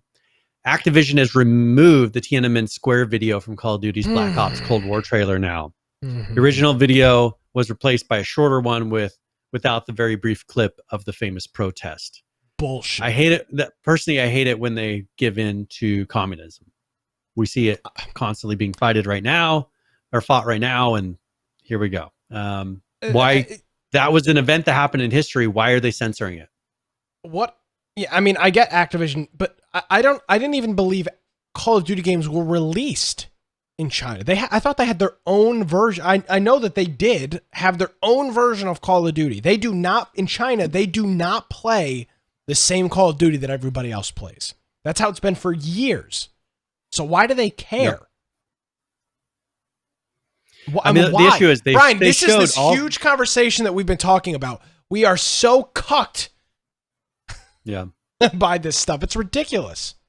Well, in the clip, they showed, things from Vietnam War, riots in the United States, lots of things happening in this video. We didn't complain. Some of those things don't make us look the best or things that we're happy about. Yeah. We don't say you don't have the right to show them because they're things that happened in history, and we don't believe that you should censor history because, censoring history doesn't mean that it didn't happen. I mean, we're running into this argument here. Seem to think that if you take away all the memory of something happening, that it makes it have less power and makes it go away. Well, you're just making it so we learn nothing from the event, right? I mean, Tiananmen Square, they have not learned anything from the event. They keep on, because they're forcing people. But if they would have improved their treatment of their people, then maybe that would have been viewed as a positive thing in their country. But it's not, because they're continuing to negatively treat their citizens. I just find this funny. It says, according to Hong Kong Daily Report, the footage was first called out by Chinese internet users who accuse Activision of exploiting ideology. And here's the best one, Brian. But it's an actual thing that happened. And bringing politics into video games. How about you don't kill your own citizens? That's the way I don't even care about that part. Bringing politics into video games, that's all we do now is bring politics into video games. We're constantly bashing people on politics into video games. And Activision's going to cuck to this? That's ridiculous. That's all these companies do. That's all Activision and Blizzard do. is throw their bullshit political leanings into our video games. That's what everybody's doing. But they're the ones doing this. The Chinese government is putting their political leanings into video games. They're the ones changing all of video games in their country based on politics. That is pushing politics into video games. It's just frustrating. Not saying we're going to allow, true history to be shown in a video game. That's not bringing politics into it. Like, that was just a clip of something that happened. Yeah. Well, I mean, I can scream about it for the next 40 minutes, but it's not going to do any of us any good. So, shocker, another U.S. company, partially owned by Tencent, which is the Chinese government, is removed part of their trailer. But, hey, Congress, maybe this is something you want to look into. I don't know, wink, wink, nod, nod. Might be something going on here. So, fun. Love it. I'm very much looking forward to this game, and I still am. This made me very disheartened reading this story. Not because they released the Tenement Square clip, because it just proves what I already knew, but it just reaffirmed it, which was all of these U.S. companies are essentially ball gagged by China, and it is incredibly disheartening. And I think that this is going to become, depending on the outcome of the election, I think this may become a bigger and bigger issue. Because I encourage people, go check out the Confucius, I think it's called the Confucius Institute, if I remember correctly. It's the CCP, it's the Chinese Communist Party coming into our colleges in the United States. If you want to look at just the things that they've been doing, just do a little research and you'll see it. They've been buying up companies, and when they do that, now you see why they do it. They have the ability to influence these companies because they say, we own this percentage of you. So we don't like what you're saying politically, change it. That's why they do these things, because they can shape the narrative. If you want to take a look at half of these, look at things that are happening on the news and things that they won't talk about anymore. Well, you'd be surprised. A lot of news sources are now partially owned by China. A lot of entertainment companies are owned. Most of the movie places, if they want to sell a video in China, they have to do certain things. The influence is changing how we're allowed to speak about China. And this is a perfect example. Yeah. So it's going to get worse and worse. And I'm interested to see if at any point does America finally say, all right, that's enough. You don't let us put our political views in your country. Yeah. If you won't allow the idea of freedom to enter your borders, then we don't have to allow the idea of communism to enter ours. Keep it in your own. If we just treated them the way they treat us, this would not be an issue. Because they wouldn't own a single piece of property in the United States. So, yeah. Okay. Well, I'm glad you and I were able to yell and scream about it, but obviously nothing is going to change because nobody seems to care. So, and here's somebody from our chat. Hambo Uno says there's two different people who both lived in China for 20 years, and they talk about the way the CCP is twisting narratives in creative fields, and it's definitely bad, which is true. Yeah, man. And I've done research in this just to see, and I see the things that have been changing and the things that happen because China's influence, and I think a lot of people are blind to it. What I find really funny is not the right word to use because it's scary, but what I find funny now is that you don't even have to do research, Brian. Like, it's so in your face and so blatant. It's scary. It's no longer hidden. It's not the boogeyman behind the sheets. It's the murderer standing with the knife to your chest. He's right here. And for some reason we're like, it's like the Pikachu meme. Like, oh my God, I'm shocked. Yeah. Why? Yeah. Surprise. How has this happened? Right in front of your face. How has this happened to us? So that's that's a thing. All right. Atlas. Let's talk about something on a positive note here, Brian. Atlas. It's a state of the game and Ask a Pirate today. Arg. So shifting the meta. Now this is important. Since season 1, many hours have gone into creating a PvP-centric mechanic in Atlas. Season 2 and 3 saw many changes that restricted the use of many of these mechanics. We're interested in highlighting these unique mechanics and are looking at a different way to bring them back into the mix and bounce them further. So there was the needle has been flinging back and forth. It was all PvP. Then they essentially got rid of all the PvP because it was destroying the game. now they're trying to turn the knob a little bit to let a little bit of PvP back in. So they're going to be trying to shift the meta on that. And there's a couple of questions in here. None of them are super relevant. They're questions if you really played the game a lot, which I don't, so none of them really mean anything to me. The most interesting one on here, it says, when Atlas was first released, it was mentioned that humans would be available to create offsprings. Is that tabled forever? And they reference it. We totally want this, but we think it's fair to say that this is a long way off. Atlas has many bugs in the systems that need to be optimized / improved. Once we get that down, we can expand into this kind of territory. So that's what I found to be the most interesting thing, was that they talked about originally being able to have, you know, children and stuff in the game, and that obviously is not in there yet. And so here's one thing here's something really interesting. Are you considering, and this is a question that was asked to the developers, are you considering more PvE ocean jobs like strictly whaling, lobstering, shrimping, or fishing for rare aquatic stuff? And their answer is yes, you get it. We really want to put way more things for players to do on the ocean that is one line or of two of our two-pronged strategy. We are half-time working on cleaning up the code, which means removing bugs and readdressing broken systems. And the other half of the time, we are focusing on more ocean-centric features. So it's kind of an interesting idea of, you know, just giving you things to do, because that's one thing that I know I talk about WoW a lot, but what they mastered was keeping people busy. Those time sinks. There's so many time sinks in WoW that when you get in, you're like, oh, I just have to think of this thing I'm trying to do. Will I have enough time to do it? Where you get into Atlas, it's like, okay, well, what am I supposed to do now? That shouldn't be what you ask when you get into a game that's like a big MMO feeling open world thing. Is, okay, well, what am I supposed to do now? It should be, oh, I've only got this amount of time. I've only got this many hours. Will I be able to accomplish these couple things that I'm wanting to do today? And, you know, things like that, where there's some people that would enjoy going out and whaling and lobstering and doing all these things because there's a chance at some valuable item coming up with it. Like, people will sit there and grind that all day if there's a chance that they'll get some rare item. And just because that's how it worked in WoW.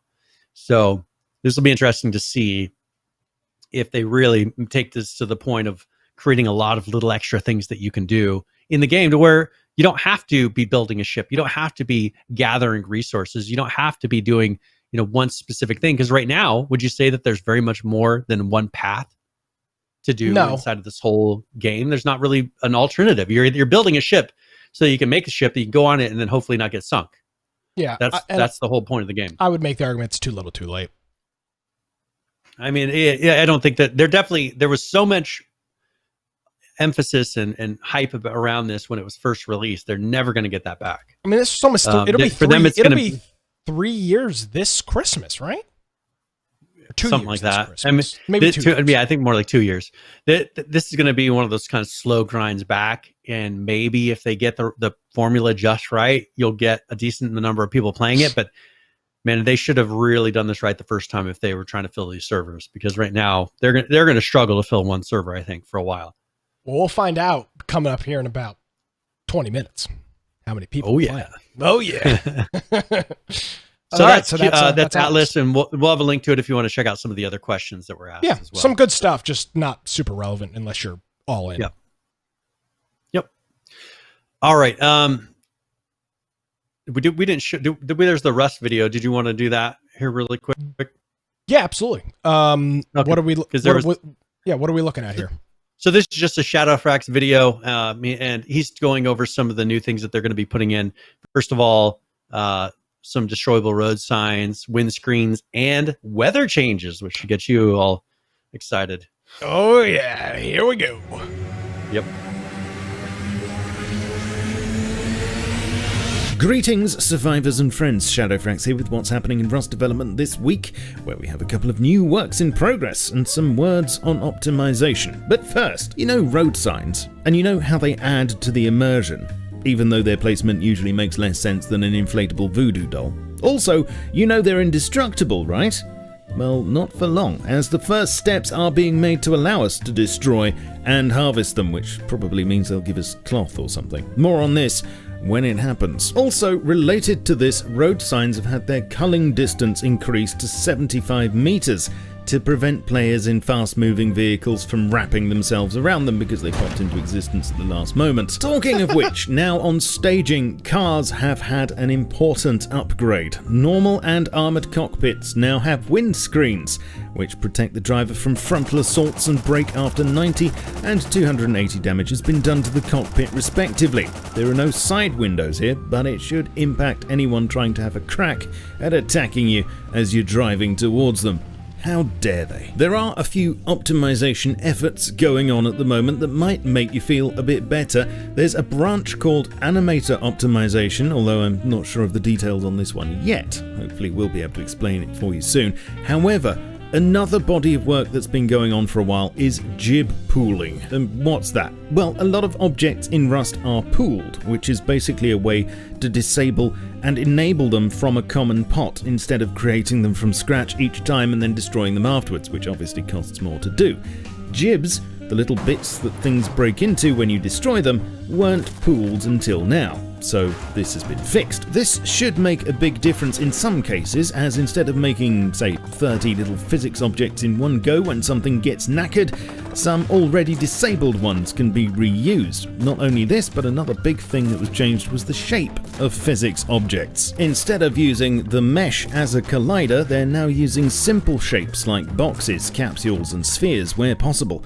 This is faster for the physics system to process, and a lot of the meshes weren't really designed to be physics objects anyway. Plus, if just simple shapes can be used, the physics mesh doesn't even need to be stored in memory, which is another saving. Take this bit of twig wall as an example. Instead of a mesh that matched its appearance, it now uses a box. This means it moves a bit differently, but it's hard to tell in motion.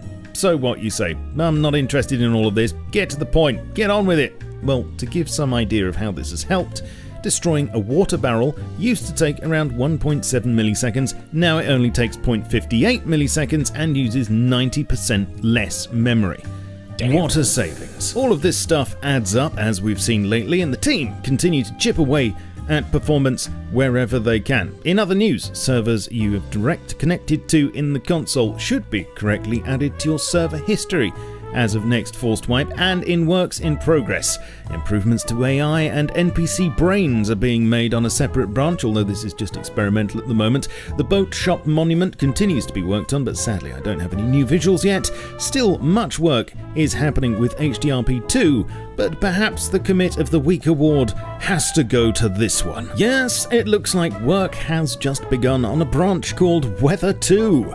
It's a bit early to forecast exactly what this will include, as there's snow knowing exactly what's planned at this stage. In fact, I haven't the foggiest, but why not tell me what sort of weather you'd like to see in Rust in the comments below. Leave a like and sub to my channel if you enjoyed today's vid. Join me on Twitch for streams and Twitter, Facebook, Discord, and my Steam group to stay up to date with my content. Links below. Thank you to my amazing patrons for their support, and I shall catch you all soon, but in the meantime, keep calm and stay rusty. Cheerio. All right, Brian. Well, I mean, so my first, my first thought there would be, we need deratios. That is a. For example, that's what hit the Midwest a couple weeks ago. Deratio. It's essentially like an inland hurricane. Deratios are very cool. Squall lines. Those are interesting. That squall line is when you've got a large line of storms that trail. That's a squall line. Do they have tornadoes and stuff like that? I'm not sure. If they don't, they need those. Typhoons and hurricanes and stuff, they need those. But they don't even have, like he was saying, at fog and snow. Like, I think they're going to start with the basics. Yeah, but I mean, but he said they got rain. Something down in the comments below. I mean, this is the comments below. Oh, the fire. Did you see the fire tornado video like last week in California? The first ever. There was so the National Weather Service in wherever part of California where it's on fire, they issued a tornado warning for a fire tornado, and there in fact is a video of a fire tornado. Crazy. And Ducky says, I believe that would fit. I agree, that would fit Rust too. That's the most Rust thing in the world, a fire tornado. It's perfect. This is all free of charge. Acid rain, fire tornado. It'll be all the good stuff. And deratios. flattening and, your and crops. ratios. Like you're building up your farm, like all these poor farmers out in the Midwest, right? You're building all your farm stuff, and then it just gets flattened. Really, they need to have like sucks. something like a dust devil, that kind of comes through. Like a dust storm from the 50s. Yeah. So, who knows? Maybe with Unreal Engine 5. Oh, wait, they're on Unity, so we'll see.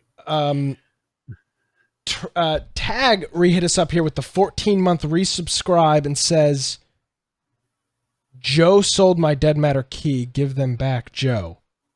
All right. Well, Joe, I mean, please give Tag his key back. Yeah, please do that. that would be great. Thank you very much for the support, Tag. We appreciate it very, very much. You know what else would be cool? All right, one final one. The one more weather. Yeah, well, it's not. This isn't even a weather. This is a solar atmospheric. The EMP thing, but not the EMP. The one that comes from space. Like the one that hit in the 30s. And I guess it is an EMP, but there's another name. Yeah, solar flare. Yeah, a solar flare. A huge solar flare that just destroys all your electronics. In Rust, that would actually be cool. Your base doors, all that stuff would be like stops a working. server event. You have like a server event. Or what you do is, if you want to have real weather, you have like a drought where it barely rains and it makes you go through a period of time where you have to do a lot of work to get your crops watered. And you have to do all these things to, and maybe it'll kill your crops. Have a solar flare, which will kill all your electronics for a period of time, and you have to rebuild them. That's super just cool. have events that kind of wipe out various technology areas in Rust to make it just a unique experience to where, certain material, or a fire tornado, which will burn down wood buildings. Yeah, hell yeah, like that. That'd be just, awesome. Like go through and like, that'd be a good way to kind of clean up your server, make people work hard, create those, make them have to go and redo all their electronics. Just a huge broom and dustpan just throughout the server, just cleaning up everybody's crap. Yeah, like a giant, just a massive giant dustpan comes in, and your whole base is just like swept up into a giant dustpan. It's like a Tom and Jerry cartoon. That would actually be pretty funny. Yeah. So yeah, those are my recommendations. Gary, don't at me, but you should take some of those in the game. He has reached out to me before. He does at people. Well, actually, he was watching our show one time and he messaged me afterwards and talked to me for a while. Yeah, well, so it's cool, Brian. Maybe he'll do it again. Maybe he's watching right now. I'm glad you were able to have that situation happen to you. I mean, it's not like I do anything for the show or anything like that. Yeah, he figured you're busy uploading the show. That's what all right. Anyway, we got some ARC news. What's going on with the old ARC? All right. So a number of small updates here. So 3.12.82, and this was done on the 18th. So they fixed multiple mesh exploits. It's something they've been doing quite a bit, because there's a lot of weird things that people do with those.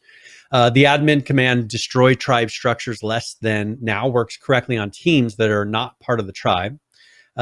Perlovia can no longer burrow if it's being carried by a skiff beam. I don't even know what that means. Well, you know what burrowing is. I know, but Perlovia and the skiff beam. I need to start playing this again. It's a biblical term. John 15:82. Oh yeah, we'll find that. Gotcha crystals are now applying the item clamp on generated items. And then 3.12.83, which was on the 18th as well, fixed a client desync, which would cause players to disconnect in certain locations on Crystal Isles. 3.12.84. This is a server-only patch. Fixed the server desync, which would cause players to disconnect in certain locations on Crystal Isles. And then 3.13.5. This was on the 25th. I think was that today? Yeah. Yes. They double harvesting, taming, and XP rates in the core game. So they're having an event going, so you can have double everything right now. Transfer and Reaper pregnancy now enabled on official Crystal Isles and for the Epic Game Store new servers. Fixed multiple level design issues related to holes, volumes, floating foliage, and more across various maps. Desert Kaiju or Kaiju Lightning Strike no longer goes through terrain or world geo. Fixed a stutter with the tech system or tech suits on Crystal Isle.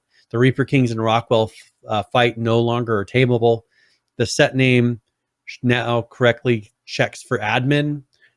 Trough. So you could set people's names without it, and it didn't check to see if you're admin. That's nice. Fantastic. Change people's names.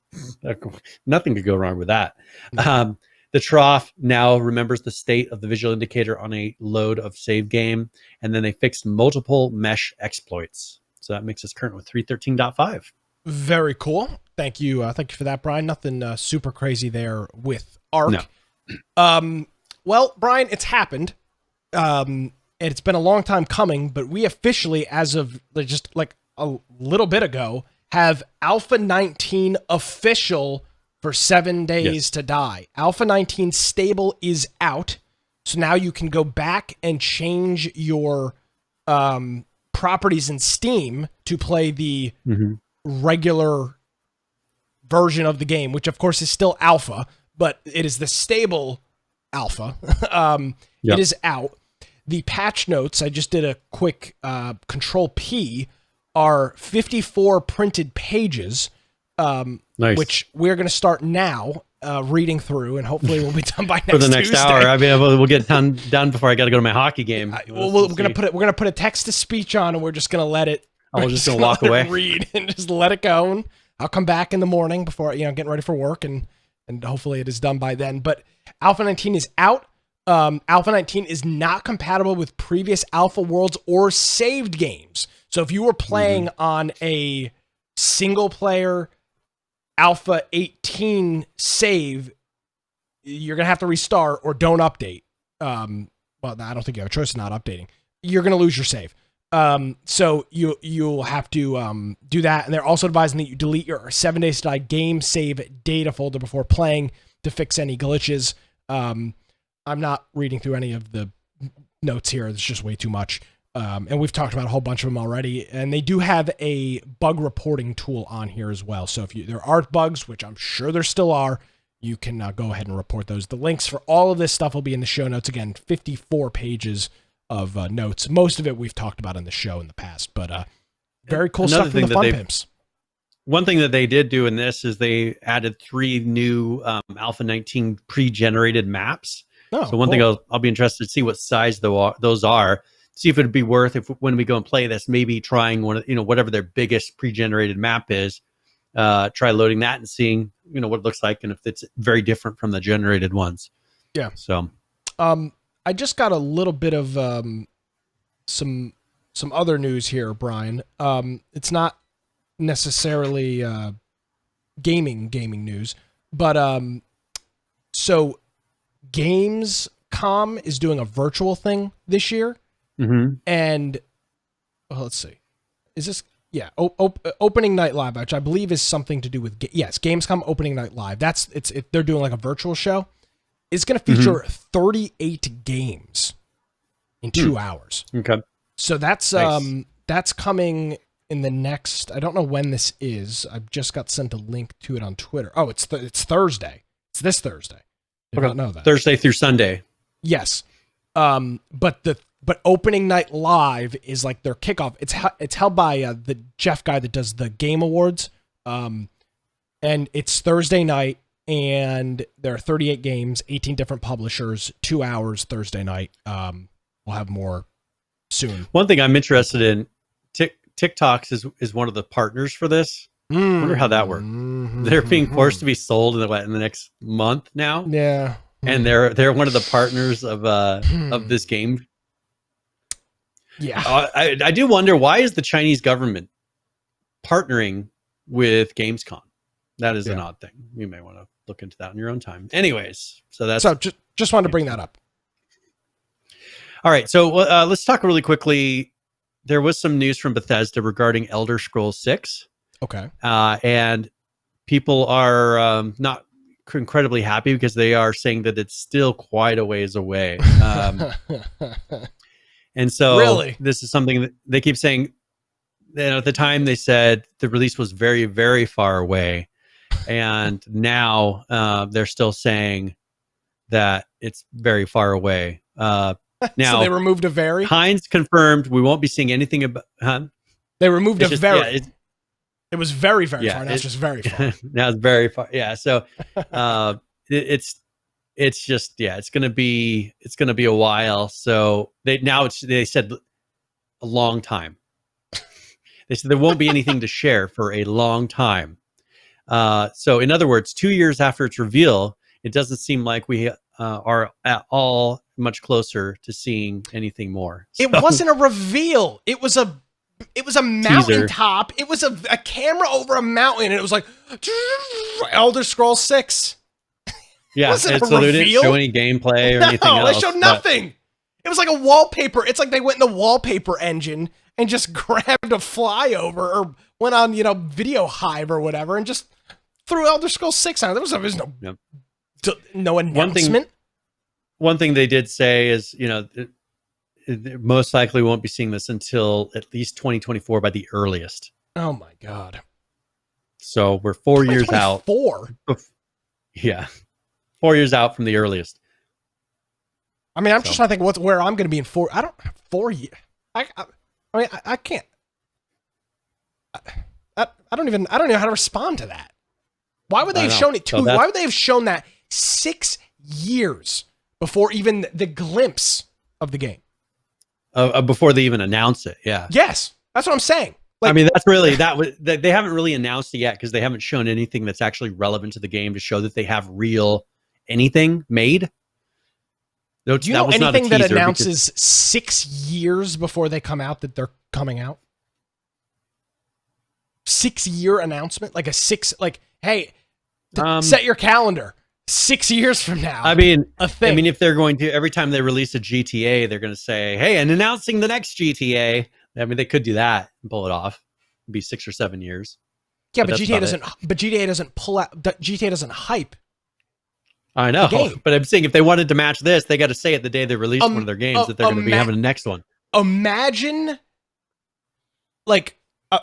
people's hype, Brian, being like a coil that is being tightened, right? You mean compressed. Imagine what 6 years of hype is going to do when this game comes out. They're going to be pissed when they can't be match beyond all the pissed. previous Elder Scrolls. Separately, this is Bethesda. I mean, this is Bethesda too, and we've seen their engine is so far behind. But I think, personally, here's my opinion. I think they're rebuilding their engine. Okay. I think that's not the craziest take in the world. No, I think they know that they cannot release this on even a tweaked version of their current engine because it's so bad. And I think we really saw that come to fruition, with Fallout 76 and just how it's not ready to do all these things. I think that they're redoing their whole engine and then building the game, with that engine in mind. So that's why, personally, I think that's why it's so far out. I think for them to be able to make a giant game that is anywhere as impressive as all the previous Elder Scrolls, for their time, they have to rebuild the engine because that's something I think Bethesda has slacked on. I think they've been just enjoying the profits, continuing to put out games on their old antiquated engine, and it's finally caught up to them to where they can't do anything that's actually groundbreaking anymore. Yeah. So, all right, that is Bethesda news. Yep. And that one other thing is, so Fortnite, they made an announcement. They're having an event. So some of the Marvel characters are coming into Fortnite this week. So you'll be seeing some of those in there. And then there is, they put out a post and things. There's a little video trailer, but really what it is just pretty much a Fortnite logo with the background of a character, from Marvel. There's nothing else we're seeing. So that if you're playing Fortnite, you'll see that coming up. Let's see. Astroneer, they came out with an update this week, and this one is the automation update 2. And so if you've been having issues, mainly it's a lot of fixes and updates to their previous changes they made to automation. So that's an Astroneer. Dead by Daylight had a small patch out this week. And that one, let's see, this one was the 4.1.3 bug patch, incredibly small. What it does is it just pretty much fixed sync errors that people are running into, and especially, with some crossplay stuff. So that is going to be there. And then last Oasis. Now this they made an announcement. They did have some other things they talked about, but they didn't make an announcement of a new feature that they're putting in there. And there's a little video of it. So It's called a wet walker packing attachment. And there's a little video there if you want to play that, and then we can talk about it a little bit afterwards. Peggy 18. Perfect.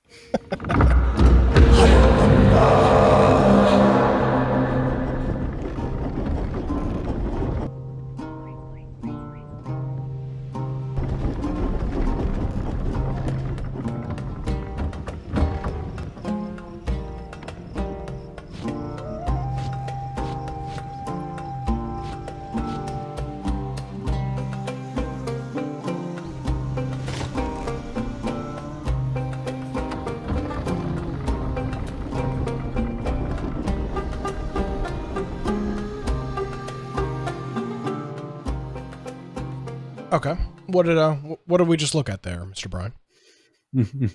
All right. So what you can do is pretty much you can pack up some smaller walkers and have them with easy access. So you can, if you have a large walker, you can take some of the smaller ones, pack them, and then be able to put them inside of your larger walker. And then when you need to use it, maybe because it is difficult to kind of maneuver the big ones and get in certain areas.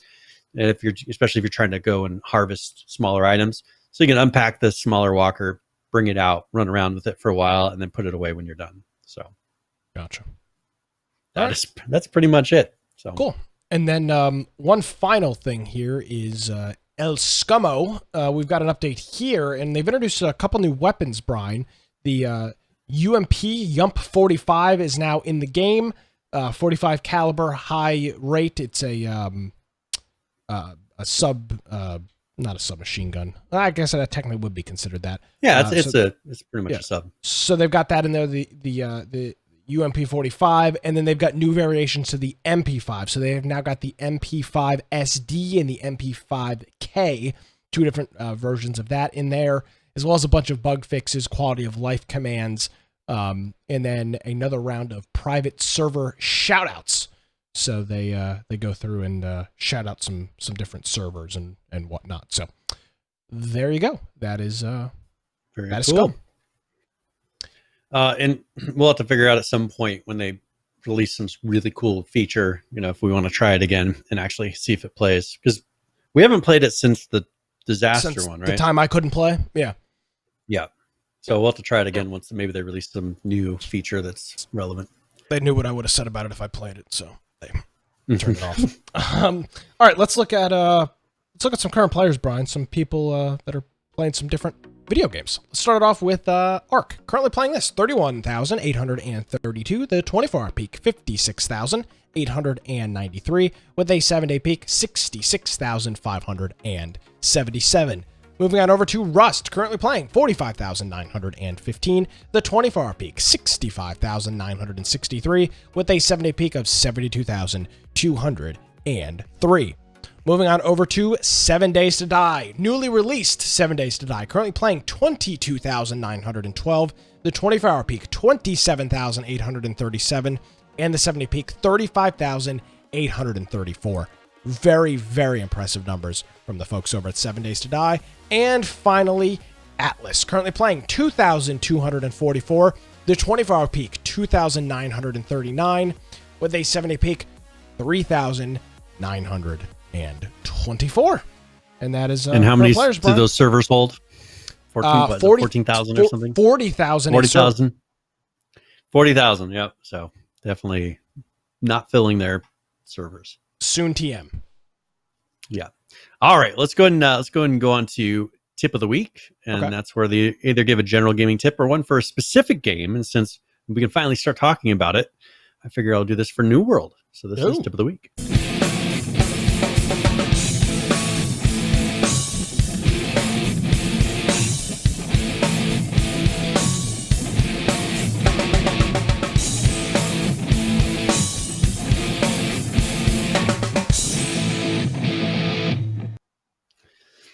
Well, in New World, there are no traditional classes. And so this is a little bit different than your average MMO that you've run into. One thing that you do is you gain experience in the game and level up as you would normally do inside of the MMO style game. But you can freely place points in any area that you wish on this game. So this really kind of takes away the standard classes of, oh, I'm going to pick a healer, and then it starts you out as a healer. You start out all as the same character, and depending on how you place your points, that determines where you go. So now their armor and things have kind of hinted at they still will have those classes. So there's not going to be that you pick it at the beginning, but as you level up, you'll start to pick up armor and things that do focus on a particular type of skill. And so it hints at that there will be those type of roles in the game. The areas of progression currently that you have, first of all, there's weapon mastery, there's trade skills, faction reputation, territory standing, and then PvP. And just, I'm going to give you an example of one of those areas. So let's say, for instance, on weapon mastery, you have all these different type of weapons. You pick one particular type of weapon, and then you can put up to 30 points into that individual weapon to unlock skills in it. So you would pick let's say an axe. So you'd have an axe, and then you would specialize 30 points into that. So then you would have no skills in the other type of weapons. So you really are customizing one particular type of character, because you're going to, if you try to spread them out too much, you'll have a very weak character who isn't really good at one thing. So it's very unique. I'm interested to see how it really plays out, and how, if you can create really interesting, like, hybrid healer tanks, or, there may be some crazy thing that you can do with this that you wouldn't be able to do on normal MMOs. And I'm interested in seeing that, like, see if people actually pull it off to where, because for people to play WoW, you had your druid, which was kind of like the one character that could do everything, but you had to pick like 2 roles out of that. I'm really curious to see if you pretty much skimped on a lot of other areas, if you could create a really unique build that did something different than you've seen in any other MMOs up to this point. So that's New World, and that's Tip of the Week. Awesome. Thank you very much, Brian. We're going to be playing some Dead Matter Friday night, Lord willing, QI software willing. If everything works. Playing that. Yeah, I'm actually out of town this weekend, so I will not be playing Dead Matter, but I'll be there in spirit, Brian. Okay. So hopefully we'll let you know how it goes. Yeah, please. And I'll be back Sunday. I might pop in Sunday. Okay. All right. Well, with that being ready for the game case, giveaway? Yes. Do you have a game giveaway for us? All right. So let's go ahead and draw this. We'll do it. Congratulations, Ducky RB. Ducky RB, you have won a copy of American Fugitive, and I'll send you a link here in chat in a little bit, and you'll be able to redeem that. And if there's ever a game that you win that you enjoy, let us know, so that I know whether or not to, because sometimes I give away games that I don't personally own myself anymore after I give them away. And so you're more than welcome if you can let me know. That way I know whether or not I should recommend it to anybody. So what a man of the people. What a selfless man. Hey, I try to do what I can. It's not, what's that meme of the farmer? It's not much. It ain't much work, but it's damn it. You know the one I'm talking about. I don't remember right now, but it's the farmer. He's like, oh, it's not much, but it's good work. Now I look like an idiot. It's work. Whatever. It works. It's honest work. Yeah, thanks, Val. It's honest work. There we go. Damn, I'm like a stand-up comedian dying out here. All right, Brian, please help me out of my misery. Can you tell us people where they can find you on the internet? All right. Well, you want to find me, of course, you can find me at Brian Aldridge on Parler, or you can go to my my blog, biteoftech.com, and there's a lot of ways that you can contact me on there. Also, if you would like to go to our website, infectionpodcast.com, make sure you check out on the right-hand side, especially if you want to play some games with us this week and this weekend. Join us on Discord, because on there you can go in and you can submit news to the news channel. You can go in and hang out, and there's voice chat in there. There's text chat, a lot of different things you can do. It's a free app. They have mobile, desktop, and web-based versions. We have our Steam group if you want to get a notification before the live show starts every Tuesday. And that's easy to use. And if you have Steam open, it'll pop up and just give you a little reminder. We have our video versions on Twitch, YouTube, on BitChute, and DLive. And then if you want to get the pre and post show, and thank you, Judd, for making these for us, you can get that on our podcast extras, which is the link for that is right below our BitChute link on the website. And then below that, we have all the different audio forms. So whatever podcast app or desktop app you want to use, there will be something there that will allow you to do that. And then the show notes for now 293 episodes of the podcast. If you're going to be listening to this after the fact, it'd be helpful. You can go in and follow along with a lot of the notes and the links and everything else that we discuss, especially if you're going to be doing the audio only version, because if maybe we're going to be playing a video, you could be listening to it and watching the video at the same time. So it's very helpful. If you want to support us, you've heard through the show a couple of people with their Prime Gaming, Twitch Gaming, whatever it is, subs that they have done now. And also we have amazon.infectionpodcast.com or humble.infectionpodcast.com if you're going to be purchasing anything on those two platforms. I think that's it all for right. me. Thank you very much, Brian. I appreciate it as always. And we will see you Friday night. And then, of course, back here bright and early next Tuesday for another episode of Infection. Alrighty, folks. Sounds good. Thank you. Yes, thank you as well. That is going to do it. My name is Nick Craig. You can follow me on Twitter at Nicholas M. Craig. You can also find me on Parler. I think I'm there as well, and Gab and every other social media. You can, of course, if you missed any portion of the show, links, pictures, videos, show notes, all that fun stuff is on our website. It's infectionpodcast.com. Thank you so much for joining us, everybody. Have a great week. We'll see you next time.